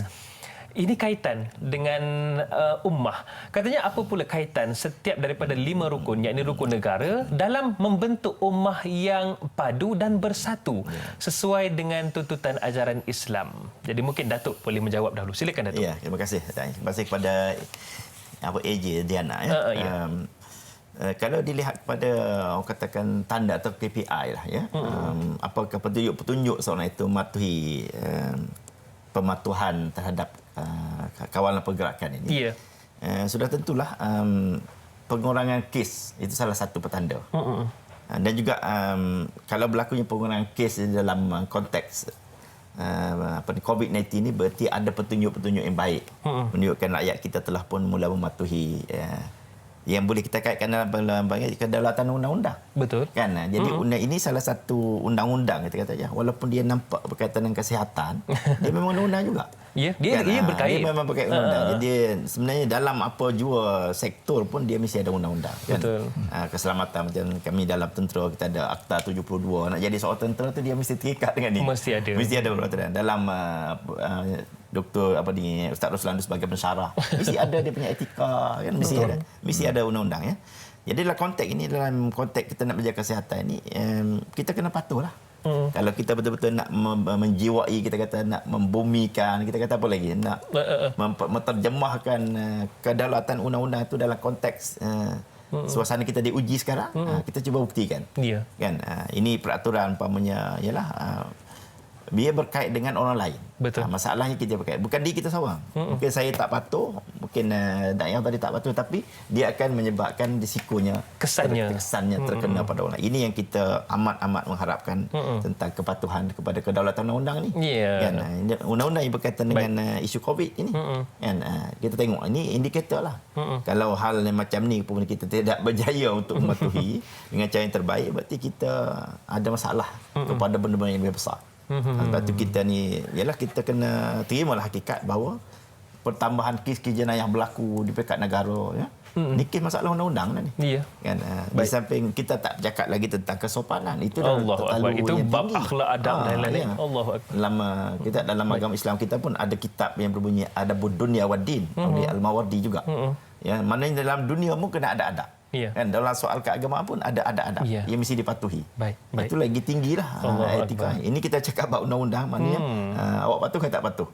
Ini pergerakan ni boleh pergi, tak boleh pergi. Ya. Berapa kilometer apa kena pergi, ataupun tak boleh melintas negeri. Ini soal-soal yang menuntut kita merealisasikan yang adalah perlembagaan kita, iaitulah kedaulatan undang-undang itu sendiri. Saya fikir bagaimana pula Ustaz, daripada apa olahan daripada Datuk tadi sebenarnya, bagaimana menjawab soalan membentuk ummah padu dan bersatu ini daripada rukun negara tersebut? Baik. Di selama-lamanya kita dalam suasana hidup ni kita nak kesatuan, perpaduan. Kan ia adalah puncak pada keamanan. Betul. Tiada perpaduan akan datang kehancuran. Tiada keamanan akan datanglah segala porak-poranda. Ini kenyataan. Tambahan pula kita masyarakat Malaysia, masyarakat majmua', masyarakat multiracial. Ada non-Muslim, ada Muslim. Jadi kekuatan rukun negara kita tuan-tuan ke arah untuk menjana demikianlah. Satulah saya yakin keperhatian kepimpinan negara kita tahun 70 tersebut. Mereka buat janakan rukun 5 ini dalam negara kita 70 tersebut, Ogos kan Datuk, 70. Mereka melihat masyarakat ini kena ada kekuatan sebab negara kita bersama. Takdir kita Malaysia tuan negara multiracial.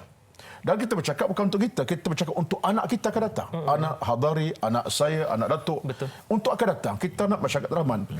Yang keduanya ialah Islam kata macam itu pun. Sebab dalam Quran Allah kata surah Al-Maidah, wa ta'awanu 'alal birri wat taqwa wa la ta'awanu 'alal ithmi wal 'udwan. Bertolong bantu dalam perkara kebaikan dan takwa. Jangan bertolong bantu perkara permusuhan dan jenayah kepada Allah, dosa. Jadi kalau kita balik kepada persoalan agama, saya yakin 5 rukun yang di bawah ini satu prinsip yang paling terbaik. Saya tak tahulah. Bagi saya selama juga belajar luar negara. Di Saudi agak lama 7 tahun, di Sudan pun hampir 2 tahun. Subhanallah. Saya lihat, minta Datuk pun lama di Iraq ni, orang-orang Baghdad ni. Lama di Baghdad di Iraq. Kita pun tengok juga mereka ada di sana, kalau belah negara rantau kita, Pancasila contohnya. Sebelum menyatakan rukun negara kita paling terbaik. Subhanallah. Diikat dengan soal iman, soal ketuanan, akhlak dan undang-undang negara. Dicantum bersama. Matlamat kita apa? Untuk jadikan kita suasana keamanan. Sebab kita ambil proses agama. Apa dia? Wa ta'awanu 'alal birri wat taqwa. Saling bantu dalam perkara kebaikan.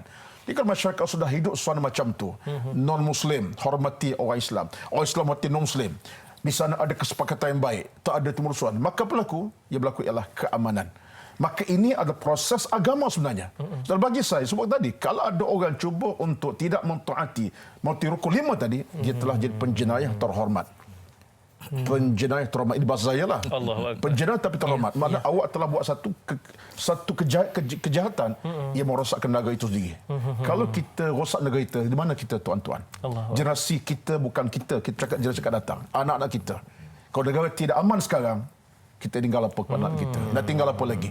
Negara dah hancur lebur. Jadi sebab itulah bagi saya, dalam hal ini, memang Islam mengatur dan kita letakkan sebagai asas agama. Sebab itulah, bila tengok kepada kepercayaan pada Tuhan itu, yang pertama, kepercayaan pada Tuhan cukup untuk menjelaskan kepada kita tentang ada keimanan selesai masalah. Baik kamu Muslim ke, non-Muslim ke, Buddha ke, Hindu, Muslim, ada Tuhan. selesai masalah. Ya. Tak ada Tuhan, hancur segala-galanya. Wallahu a'lam. Sangat hebat rukun negara, iaitu negara Malaysia kita yang kita cintai, dimulakan prinsipnya dengan kepercayaan kepada Tuhan. Subhanallah.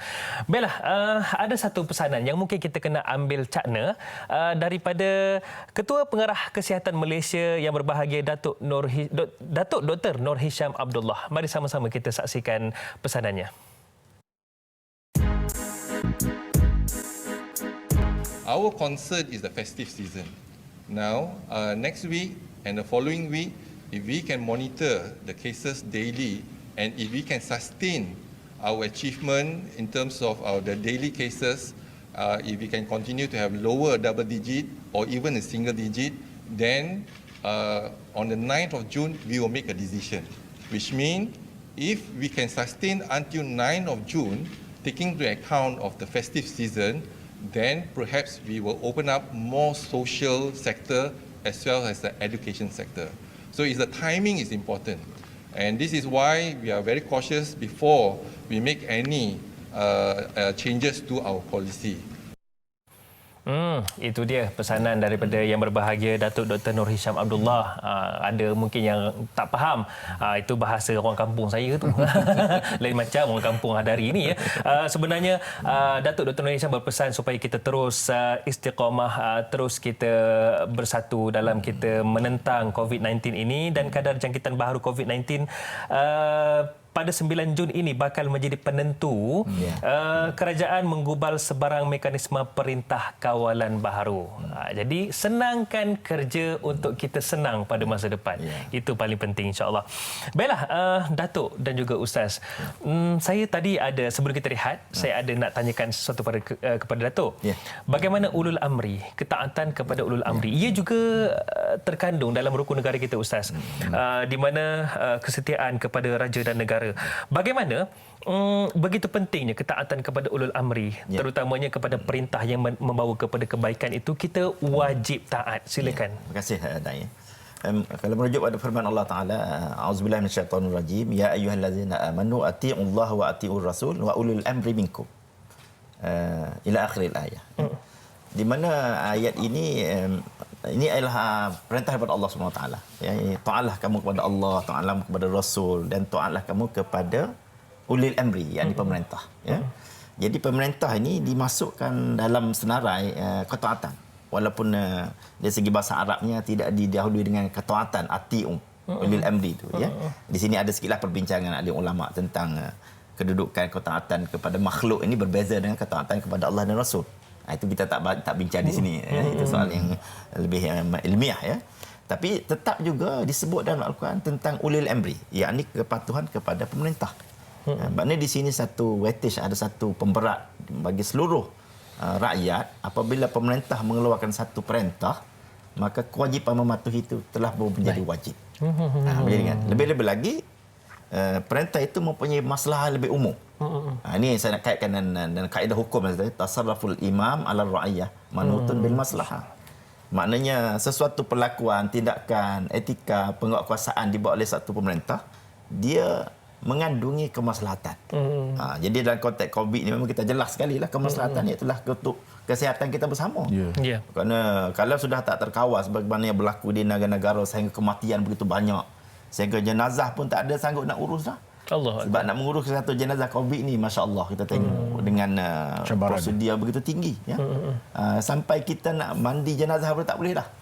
Kan, kalau berlaku kematian, waris pun tak boleh tengok dah, masuk dalam apa kita panggil tu, ICU. Macam kita dah bye-bye, selamat tinggal, mak salamah dah. Kan, waris tak boleh sampai kita nak mandi pun dah tak boleh, pakai tayamum aja. Kan, tayamum pun di atas plastik aja. Ni kita katakan betapa dahsyatnya ya. Jadi perkara ini jangan dipandang ringan ya. Kalau kita yang tidak mengalami, maka kita tidak merasakan. Tapi orang yang mengalami dalam keadaan kematian yang melibatkan ahli keluarga, mereka akan merasai. Ya. Jadi saya katakan patuh pada arahan pemerintahan itu satu benda yang amat penting, kerana dia merupakan satu perkara yang wajib dan ia yang membawa kemaslahatan kepada seluruh orang ramai. Itu saja. Ya. Sirah dan sejarah telah menunjukkan bagaimana akibat ketidakpatuhan kepada pemimpin yang membawa kepada kebaikan itu sebenarnya akan memberi kesan yang sangat negatif. Terutamanya mungkin saya boleh kaitkan pada pagi ini Ustaz. Medan Uhud membuktikan apabila tidak patuh, hanya sedikit tidak patuh menyebabkan besar kesan ataupun impak negatif kepada umat Islam. Betul. Bagaimana Ustaz? Saya amat setuju bila Da'i Hadari kaitkan dengan soal kepatuhan kepada pemerintah.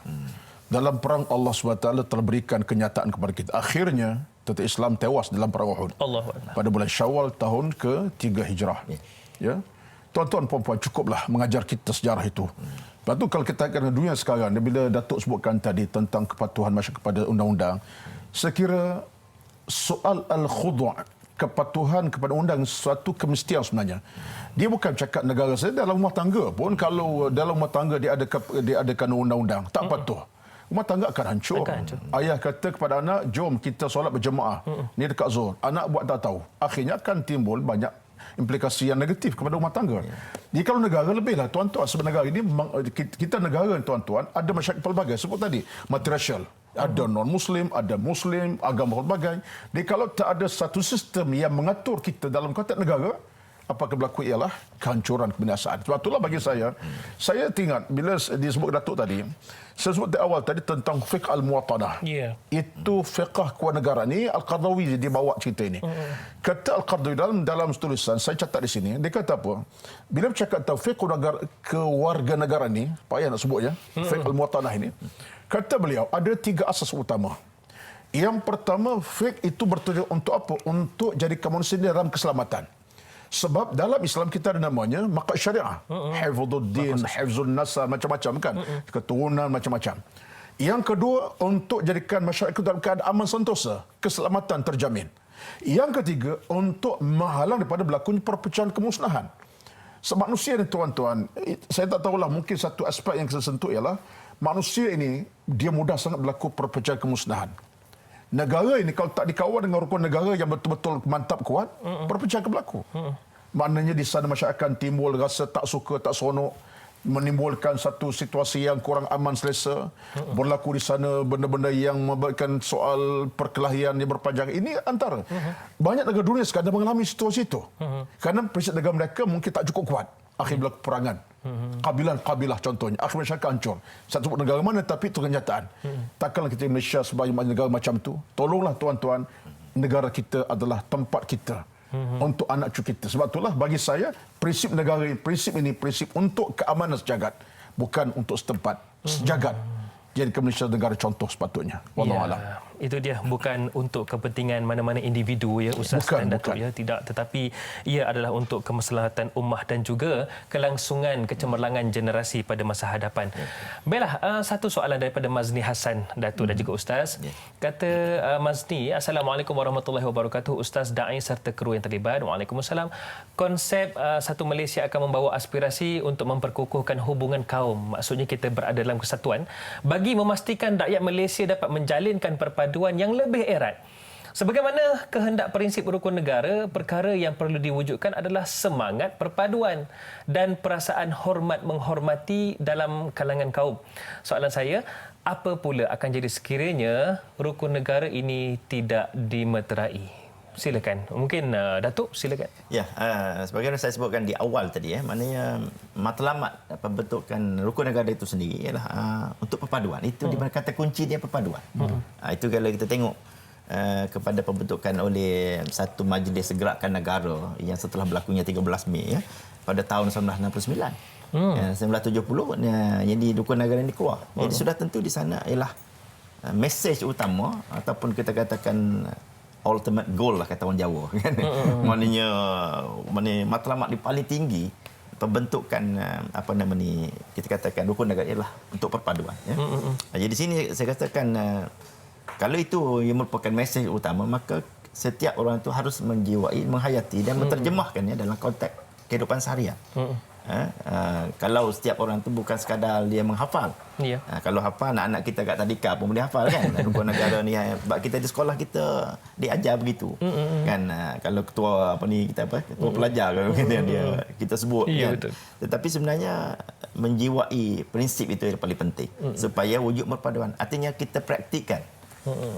Maknanya supaya matlamat pembentukan rukun negara tercapai. Baik. Jadi hal ini juga kalau kita kaitkan dengan zaman Rasulullah pun adanya piagam Madinah. Betul. Juga masyarakat majmuk. Jangan lupa Rasulullah membentuk negara Islam pertama di dunia inilah dalam masyarakat majmuk. Ya. Adanya Yahudi, adanya Nasara, ada kaum Quraisy yang belum masuk Islam. Dan di situ Rasulullah berjaya membentuk masyarakat yang harmoni di atas piagam Madinah. Piagam Madinah ni kalau kita nak kiaskan dengan kita ada inilah rukun negara lah. Dalam konteks kita sekarang. Jadi ini kepentingan itu telah pun dilihat oleh Rasulullah pada permulaan Islam lagi. Jadi kita yang orang Islam ni sepatutnya mengambil semangat itu untuk menterjemahkan isu-isu yang berkaitan dengan negara kita ni kepada pelaksanaan rukun negara yang ada dalam negara kita. Baik Datuk. Terima kasih. Alang-alang Datuk sebut tentang piagam Madinah. Sekejap lagi saya nak tanyakan Al-Fadhil Ustaz Roslan tentang kaitan piagam Madinah ni yang sebenarnya umat Islam sendiri tidak asing, bukanlah satu benda yang baru, iaitu ada undang-undang dalam sebuah negara bagi orang Islam ya. InsyaAllah soalannya kejap lagi. Baiklah, kepada anda semua, kita tutup dahulu di TV3. Akan ada sambungannya di TV9 selepas ini. Jadi insyaAllah terus setia, jangan ke mana-mana, nantikan selepas ini perbincangannya. Tanyalah Ustaz Norma Baharu. Kembali selepas ini.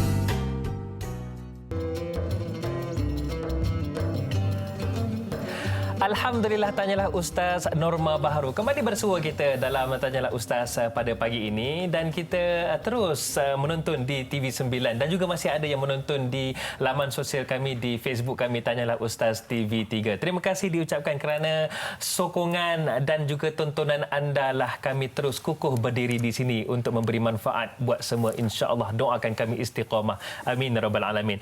Masih lagi kita bersama dengan Al-Fadhil Ustaz Roslan Muhammad dan juga tetamu jemputan kita Brigadier Jeneral Datuk Haji Nawawi Daud.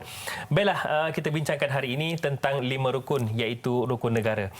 Ustaz dan Datuk, ada satu soalan ni yang mungkin saya berikan peluang kepada Al-Fadhil Ustaz untuk jawabkan buat permulaan.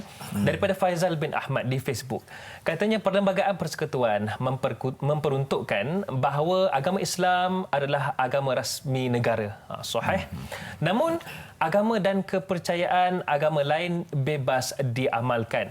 Soalan saya, sejak akhir-akhir ini ada sebahagian kecil atau segelintir yang lantang mempersoalkan atau mencabar kedudukan agama Islam sebagai agama rasmi. Tidakkah ini umpama api dalam sekam, jika dibiarkan akan mengugat keharmonian rakyat berbilang bangsa? Apa pandangan Ustaz? Baik, saudara Faizal dan seluruh penonton semua. Hakikat dan negara kita, alhamdulillah, kita kena syukur banyak-banyak kepada Allah Azza wa Jalla. Sebab apa? Sebab kesepakatan dalam membawa perlembagaan sebagai asas kepada kehidupan bermasyarakat, kita kena syukur kepada Allah Azza wa Jalla. Kerana kecerdikan pemimpin kita cukup cerdik bila mereka cuba bawa sesuatu nilai bermasyarakat demi untuk ke arah bila masyarakat lebih kukuh bersepadu. Sebab itulah bagi saya, yang paling penting bagi kita adalah 2. Yang pertama, kita beri keyakinan kepada perlembagaan negara untuk diamali secara kolektif tanpa ada was-was, prasangka dan provokasi tentang ini. Kita kena beri. Sebab selama ini pun sudah 63 tahun negara merdeka. Alhamdulillah, Kita tak ada alami perpecahan yang ketara. Tak ada peperangan, tak ada permusuhan sehingga menumpahkan darah. Walaupun bulan Mei berlaku sekejap. Alhamdulillah, kemudian negara aman makmur. Kenapa kita cuba nak hidupkan suasana kembali kepada situasi tersebut? Demi Allah tuan-tuan, ini bukan perkara kita nak jadikan sebagai asas kepada keruntuhan. Satu bagi saya, pertama, kita syukur kepada Allah Azza wa Jalla. Yang keduanya ialah, tak bolehkah kita melihat kacamata lebih jauh? Kita nak negara yang aman untuk masa harapan. Betul. Untuk anak cucu kita. Bahkan hari ini, alhamdulillah, bila masyarakat kita sudah boleh bersatu hati dalam kerangka agama pelbagai, budaya pelbagai, maka tuan-tuan keamanan kita capai. Bermakna jangan timbul di sana prasangka yang tidak elok lagi lah. Bagi saya, kalau ada yang kita tak boleh terima kenyataan, kita kena bincang, kena bersatu, berpadu. Kerana dalam Islam diajar macam tu. Kita kena tasyawur. Wasyawirun fil amr. Kena bermusyawarah, kena bincang. Sebab itulah bagi saya itu dua perkara tadi kena jadikan sebagai asas utama. Yang penting juga kepada kita ialah ingatlah bahawa apa yang berlaku sekarang ini sudah cukup pada kita untuk kita harmonikan lagi. Jangan ambil sikap jadikan api dalam sekam. Akhirnya akan berbahaya kepada umat negara dan anak-anak cucu masa akan datang. Jadi bagi saya, stopkanlah apa saja situasi yang boleh mengacau keselamatan, cuba harmonikan balik. Buka hati, buka jiwa dan buka dada melihat dari kacamata agama. Jangan ambil sikap yang namanya sebagai permusuhan ataupun mati rasial. Kita tak macam tu. Wallahu a'lam. Kita takut, Ustaz, ya, jika di negara lain bagaimana musuh luar menyerang. Kita takut dalam negara kita boleh terjadi dalam negara itu sendiri yang memecahkan negara. Kita takut, ya, boleh timbul bibit-bibit permusuhan itu. Saya lupa sebut, kita jangan jadi manusia yang tangan kanan membina, kiri meruntuh. Allahu Akbar. Jangan jadi. Kita nak dua tangan kita ke arah pembinaan. Bukan meruntuh dan tidak menjahanamkan. Wallahu a'lam. Paling penting cari titik kesatuan itu. Datuk, satu soalan ini berkaitan dengan realiti lah. Zaman akhir, bila sekarang ini semua maju serba di hujung jari, Datuk, ya. Tapi ada sesuatu yang merisaukan kita bila teknologi makin canggih ni. Soalan daripada Imran Syakir di Facebook, katanya, Assalamualaikum Ustaz, Datuk dan juga Da'i. Waalaikumsalam. Setahu saya rukun negara dibentuk kerana peristiwa 13 Mei, seperti mana yang Datuk sebutkan tadi, yang mengakibatkan rusuhan kaum besar-besaran. Soalan saya, media sosial kini menjadi medan rusuhan pelbagai kaum di Malaysia. Apakah ikhtiar yang boleh kita lakukan terhadap pendorong atau penggalak rusuhan perkauman di medan media sosial ini semakin hari semakin menjadi-jadi, terutama sejak akhir-akhir ini? Ibarat 5 rukun negara terpadam dalam minda mereka. Apakah ada solusi terakhir? Silakan, Datuk. Okey. Terima kasih kepada yang bertanya juga para penonton sekalian, ya. Saya sebelum saya jawab saya nak tambah sikit yang Ustaz Ruslan tu. Ya, silakan. Tentang tentang kepatuhan kepada undang-undang ni, ya. Perlembagaan, maksud saya yang cuba mempertikaikan tentang kedudukan Islam tu bagi agama persekutuan, ya. Jadi cuba saya nak betul sikit, di situ ialah bukan agama rasmi, agama persekutuan, ya. Jadi sebenarnya tidak akan timbul sebarang isu kalau setiap kaum di negara kita ini mematuhi rukun negara tu, iaitulah keluhuran perlembagaan. Jadi dalam keluhuran perlembagaan tidak disebut sebenarnya perkara 3/1 Islam sebagai agama persekutuan, ya. Kemudian agama-agama lain juga dibenarkan untuk mengamalkan secara bebas. Secara bebas. Tak ada masalah. Ya, jadi tidak timbul kenapa nak dibangkitkan. Ini soal perlembagaan dah sebut begitu. Kalau dibangkit berarti kita cuba membangkitkan isu-isu sensitif. Tidak perlu dipersoalkan. Ini kalau dibangkit sudah tentulah akan timbulkan masalah. Sebab perkara ini telah pun disebut dalam perlembagaan. Itu kata pentingnya menghayati rukun negara itu. Itulah keluhuran perlembagaan, ya. Balik pada persoalan tentang media sosial ni, ya. Dan akhir ini media sosial ni menjadi media yang amat penting. Dan ianya masalah yang bukan masalah, kita kata perkara ini telah pun menjadi suatu perkara yang tidak dapat dielakkan. Maknanya semua kita terdedah kepada media sosial. Cuma jauh mana media sosial ini boleh memain peranan ke arah islah ataupun ifsad, membaiki atau merosakkan, ya. Jadi kalau kita betul-betul nak menjadi rakyat Malaysia yang cintakan keamanan sesuai dengan spirit perlembagaan negara, kita janganlah cuba membangkitkan isu-isu yang menyebabkan berlakunya menyemarakkan isu-isu sensitif. Ni saya kalau orang satu persatu banyaklah ceritanya kan. Tapi secara umumnya begitu. Jadi kalau kita gunakan media sosial kita untuk menimbulkan isu-isu yang menyebabkan provokasi, dia akan timbul. Itulah yang berlaku bahawa ini kadang-kadang statement yang dikeluarkan oleh PDRM lain, kemudian mereka cuba tabligkan, ya. Ada yang ditambah-tambah pun ada. Isu fatwa sebagainya, ya. Kadang-kadang kenyataan belum lagi KKM keluarkan kenyataan, kita dah keluarkan kenyataan. Jadi kadang-kadang ini mendahului pada pihak berkuasa. Jadi kita ada saluran rasmi yang telah pun diwujudkan oleh pihak pemerintah. Jadi kita mendengar saluran rasmi tentang pengumuman soal PKP sebagainya, ya. Soal apa saja berkaitan dengan perlembagaan, undang-undang, peraturan, sistem sebagainya. Kita ikut saluran-saluran yang telah sedia ada, maka insya-Allah selamat, ya. Pada saya, baik pada perlembagaan ini, dia sebenarnya kalau dalam kaedah hukum dia panggil saddu zara'i. Iaitulah kita nak tutup jalan supaya jangan timbul isu perbalahan kaum. Kan, wujud yang perpaduan. Jadi hal ini perlembagaan ini diwujudkan supaya kalau setiap orang patuh pada agama masing-masing, keluhuran setiap pada raja negara dipatuhi, keluhuran perlembagaan dijaga, kemudian kedaulatan undang-undang dipelihara dan kesopanan itu dilaksanakan dengan sebaik mungkin, maka dia menjadi saddu zara'i, yakni penutup jalan-jalan ke arah perpecahan. Kan, itu. Walaupun kita belum sampai lagi, tapi kita kena tutup awal-awal lagi. Isu-isu yang boleh menimbulkan perbalahan kaum. Dan kita tidak nak berulang sekali lagi lah. Na'udzubillah. 13 Mei ini satu benda yang amat tidak baik. Dan dia punya kesan dia jangka panjang. Kesan sampai sekarang pun ada. Pada setengah orang. Inilah kita risau. Jadi mudah-mudahan soal media sosial itu harus kita kawal. Kita tabayyun, patabayyanu kan. Betul. Naklah kamu selidiki benda tu betul tidak, ya. Kalau benda tu tak betul, janganlah kita sebar-sebarkan. Ini akan merosakkan lagi keadaan negara kita. Baik, Datuk, bila alang-alang Datuk sebut tu, saya sebenarnya nak tanyakan tentang soalan Piagam Madinah, tapi saya simpankan kejap lagi soalan itu. Cumanya Ustaz, bila disebut tentang 13 Mei, berulang-ulang kali disebut pada pagi ini, saya sebagai mewakili generasi muda amat risau. Apa akan berlaku 10-20 tahun akan datang? Jadi pandangan Ustaz, bagaimana ilmu, terutamanya ilmu dalam bab sejarah, mengajar untuk membentuk masa depan itu sangat penting bagi membentuk generasi muda? Silakan. Yang pertama sekali, sejarah tidak boleh kita padamkan daripada lipatan kehidupan kita. Dan sejarah nak kena disampaikan dalam konteks supaya masyarakat faham. Jadi bagi saya pun generasi selepas merdeka.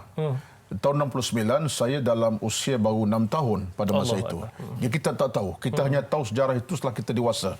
Datuk pun dalam usia yang agak muda juga. Ya. Dalam hal ini, kita kena tengok balik. So, bagi saya, yang pertama sekali ialah sejarah tidak akan padam. Kita kena korek balik, bukan untuk kita nak provoke, tapi kita nak baca semula. Pengajaran. Sebab pengajaran. Yang keduanya ialah, dalam agama Islam kita, sampai kiamat sekalipun, Islam tidak pernah izin kita untuk bawa kepada benda provokasi.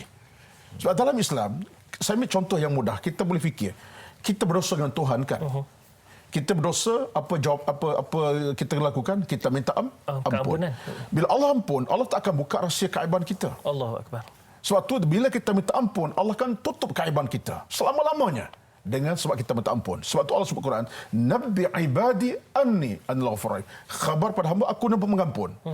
Kalau dosa kita Allah tutup dengan sebab kita ampun, maka tuan-tuan, takkanlah kita nak buka kembali sejarah yang lama. Kita nak api-apikan sebab kita belajar sejarah untuk jadi peringatan kepada kita. Dosa kita lama jadi pengajaran untuk jadi orang baik kemudiannya.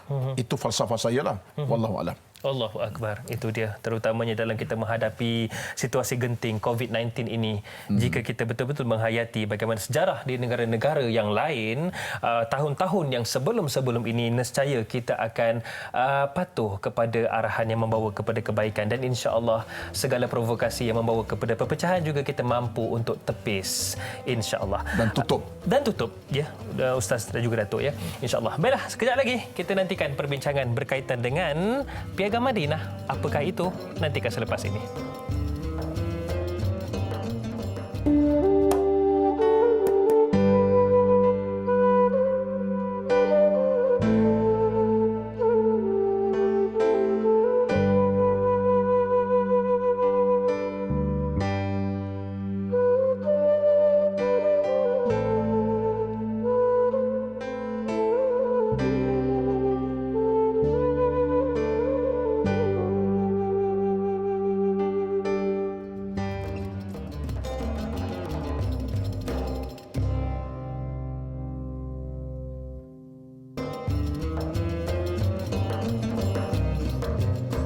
Ya, Alhamdulillah. Apa khabar semua?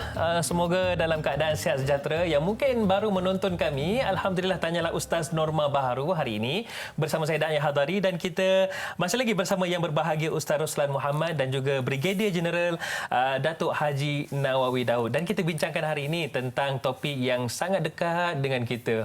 Maklumlah kita rakyat Malaysia kan kena tahu 5 rukun, iaitu rukun negara. Bukan rukun nikah ya, lain pula perginya nanti. Baiklah, hari ini kita dah bincangkan daripada mukadimahnya Ustaz Datuk ya. Bagaimana kita tahu satu persatu dikaitkan pula dengan isu 13 Mei dan apa impaknya jika kita tidak menghayati, tidak belajar daripadanya. Kita kaitkan juga dengan isu-isu semasa berkait dengan media sosial.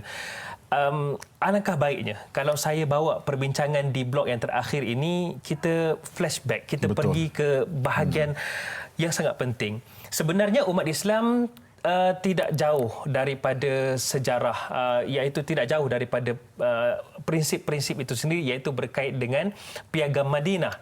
Cumanya bila sebut tentang Madinah ini, satu berita yang sangat istimewa mungkin saya boleh kongsikan dengan para penonton. Alhamdulillah, alhamdulillah, alhamdulillah.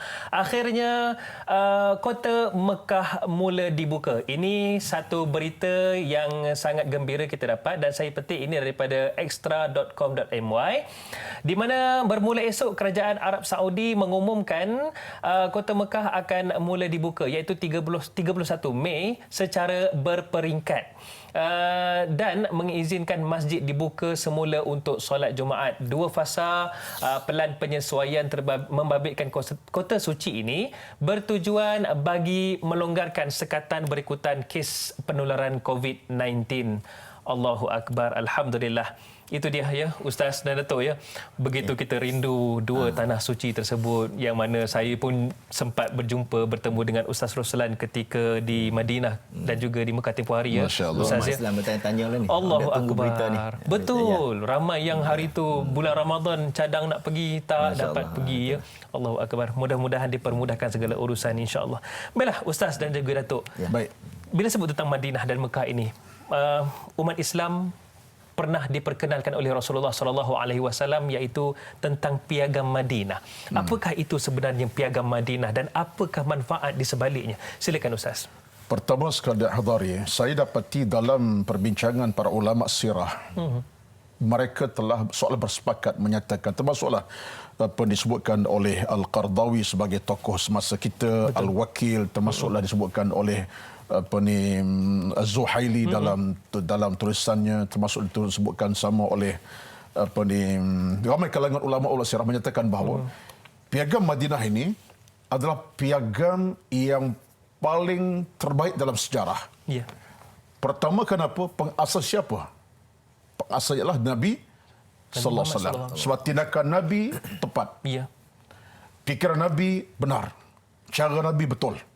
Nabi yang mengasaskan ini. Dinamakan Suratul Madinah. Ada ulama kata Dustur Al-Madinah dan sebagainya. Yang penting Piagam Madinah. Jadi kata mereka, di antara kata daripada Al-Wakil, Masih Al-Wakil, dia kata piagam ini kalau kita tinggalkannya akan binasalah dunia. Sebab apa? Sebab banyak negara perlu kepada piagam ini. Contoh negara ada multiracial. Negara Malaysia sebagai contoh. Yang pertama. Yang keduanya tuan-tuan, Piagam Madinah piagam yang diasas Nabi sebagai piagam pertama di dunia. So, dalam piagam itu Nabi letak satu asas yang begitu cantik merangkumi 8 perkara. Isu politik, isu agama, isu sosial, isu perundangan, isu ekonomi, isu pertahanan dan sikap kepada orang Yahudi. 8 isu besar dalam piagam itu yang mengandungi sebanyak 47 fasal. 23 fasal tentang hubungan antara manusia, antara orang Islam se-Islam, asal muhajirin. Dan fasal 24 bercakap tentang hubungan manusia yang bernama Muslim dan Muslim. Non-Muslim dan Muslim. Ini sebenarnya, kalau kita korek balik, kita baca jelas. Saya nak sebut begini saja. Asal pertama yang paling utama ialah bahawa Nabi SAW bila letak semua fasal ini, apa tujuan paling utama? Untuk membawa kepada umat yang harmoni dalam beribadat, dalam situasi hubungan sama manusia. Kenapa? Kerana umat manusia dia nak 3 perkara. Yang pertama, nak tenang dalam kehidupan beragama. Betul. Yang kedua, nak tenang dalam hubungan saudaraan. Ketiga, nak tenang dalam hubungan kemasyarakatan. dengan bukan Islam. Ya. Kebetulannya di Mekah, di Madinah pada masa itu, apa yang terbukti ialah mereka bukan sahaja orang Islam. Ada Bani Quraidah, ada Bani An-Nadhir, ada Bani Qainuqa bersama orang bukan Islam di Madinah. Datang pun Ansar Muhajirin. Jadi bayangkan masyarakatnya multiracial. Jadi piagam Madinah tuan-tuan, piagam untuk menyatukan manusia. Ibadatnya tenang berjaya, masyarakat harmoni dalam perhubungan mereka. Ketiganya, kehidupan mereka dalam keadaan dijaga oleh agama. Satulah asas utama di antara kepentingan piagam ini. Satu di antara ialah Nabi sebut dalam piagam bahawa setiap orang berkewajipan pertahankan Madinah. Madinah diserang dirosakkan, kena bertahankan. Yahudi kena pertahankan, orang Islam pertahankan. Ansar pertahankan, Muhajir pertahankan. Yeah. Itu yang berlaku. Tapi sayanglah kemudiannya orang Yahudi telah berlaku tidak adil kepada piagam. Itu sikap mereka. Saya katakan tadi. Bahawa dalam beragama, dalam macam mana pun situasi kita, ada orang yang kadang-kadang selfish. Jadi orang yang paling selfish pada kita Yahudi lah. Mereka tidak menghormati piagam itu, akhirnya mereka langgari. Itu yang berlaku sebenarnya. Tapi piagam itu piagam yang diasas kepada nilai-nilai kesejahteraan untuk umat sejagat yang lengkap menyeluruh. Wallahualam. Baik. Saya ambil sebagai satu yang asas lah. Ya. Baik. Sebenarnya kalau kita nak lebih mendalam, ia sangat panjang untuk kita bincangkan. Namun dapat kita pelajari piagam Madinah ini sebenarnya terasnya adalah membawa kepada kesejahteraan dan juga keharmonian, ya Ustaz dan Datuk, bermasyarakat. Ya? Bermasyarakat, hidup bermasyarakat. Itu salah satu je. Ya, silakan. Kerana Yahudi ni pada dulu dia buat hal. Zaman Rasulullah pun dia buat hal. Sejak dahulu Datuk cantik sekarang pun dia tengok buat. Itulah masalah. Baik.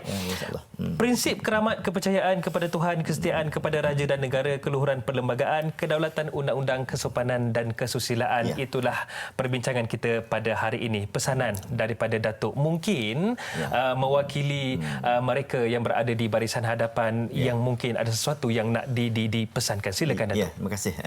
Sebagai rumusan, saya nak menentikkan ada rumusan ulama tentang nak jadi warga negara terbaik. Kan, ada 5 perkara lah. Pertama sekali dia kata kena jaga agama. Kan, mana jaga agama itu sesuai dengan prinsip rukun negara yang pertama. Kan, jaga agama, jaga akidah kita, jaga syariat, jaga segala-galanya. Ya, maknanya agama kalau kita sendiri tak jaga, siapa kita nak harapkan untuk jaga agama kita? Yang keduanya dia kata kena sanggup berkorban demi agama. Baik. Kan, maknanya kalau agama tidak ada pengorbanan, macam mana nak hidup? Kita nak hidupkan masjid dia kat kampung kita pun kena ada donation kan. Betul. Kalau ada tong tu lalu jangan apa senyum saja kan. Senyum saja tak membawa makna apa-apa. Sedekah katanya. Sedekah sikit itu. Kemudian dia kata ta'zim sya'airallah, maknanya menghormati syiar kan. Membesarkan syiar ni. Jadi kalau kita di masjid lambang kebesaran Allah. Kaabah kita tengok tadi, alhamdulillah Kaabah akan dibuka semula ya. Kita teruja sebab itu lambang kita. Betul. Jadi kemudian ringkasnya yang keempat ni ialah imaratul masjid, maknanya mengimarahkan masjid. Itu juga dalam segi penghayatan agama. Kan? Dan akhir sekali ialah hablum minallah wa hablum minan nas. Jadi perkukuhkan hubungan kita dengan Allah dengan mengikut agama masing-masing. Dan kita hubungan sesama manusia kita jaga keharmonian. Dan wujudnya perlembagaan yang Dai sebut satu persatu tadi ialah untuk menentukan keharmonian berlaku, dan insya-Allah kalau 5 perkara ini boleh dijadikan asas dan juga rumusan dalam perbincangan saya rasa itulah kita menjadi umat yang terbaik dan negara kita akan terus aman, damai dan dapat kita nikmati. Baik. Sedikit penghargaan kepada frontliners. Saya mewakili Angkatan Tentera Malaysia, ya, rekan-rekan saya yang bertugas, juga penghargaan kepada PDRM dan seluruh perkara uniform, dan juga jangan lupa kepada rakan-rakan kita di Kementerian Kesihatan, doktor dan sebagainya yang terlibat secara langsung. Mudah-mudahan Allah Ta'ala memberkati segala usaha mereka dan memberi ganjaran yang terbaik di Allah SWT. InsyaAllah. Terima kasih Datuk. Subhanallah. Ustaz, mungkin ada satu pesanan yang boleh menjadi azimat kita semua, para penonton. Silakan. Baik. Dan hadari Datuk yang berbahagia, yang dihormati sekalian, tuan-tuan, puan-puan. Kita bicara tajuk 5 rukun ini adalah kerana kita sayang ke negara kita. Betul. Malaysia negara kita. Inilah tempat kita mencari sekadar kedamaian. Demi untuk kita dan anak-anak kita akan datang. Tak kira kita bangsa Melayu, bangsa Cina, bangsa India, apapun bangsa kita, negara kita. Jom sama-sama kita ambil sebagai suatu nilai kepercayaan bahawa kita ada amanah paling besar dari negara kita. InsyaAllah. Bila rukun-rukun itu dibentuk oleh pihak berkuasa, ia adalah cerminan kepada itulah hasrat kita. InsyaAllah. Jadi kepercayaan Tuhan kita tak di depan. Kesetiaan kepada raja negara kita ikat sebagai utamaan. Kelembagaan kita jaga. Kemudian kita undang-undang kita harus kita berikan hak. Kemudian kesopanan, akhlak, budaya hidup kita bina. Mudah-mudahan kalau itulah menjadi matlamat kita bersama, insya-Allah. Tak akan ada kehancuran, akan bangkit keamanan. Tak akan ada perpecahan, akan bangkit kedamaian. Itu kita harapkan. Negara ini negara kita bersama. InsyaAllah. Kita bangun dengan tangan kanan dan tangan kita bangun bersama, kita satukan hati. Yang jauh kita dapatkan, yang dekat kita satu-satukan, insya-Allah. Wallahu a'lam. Subhanallah, macam dengar perutusan daripada YB pula dengarnya. Alhamdulillah. Guna Ustaz ya. Baik, mungkin untuk memberkati program kita pada hari ini, mungkin Ustaz boleh silakan dengan doa. A'udzubillahi minasyaitonirrajim. Bismillahirrahmanirrahim.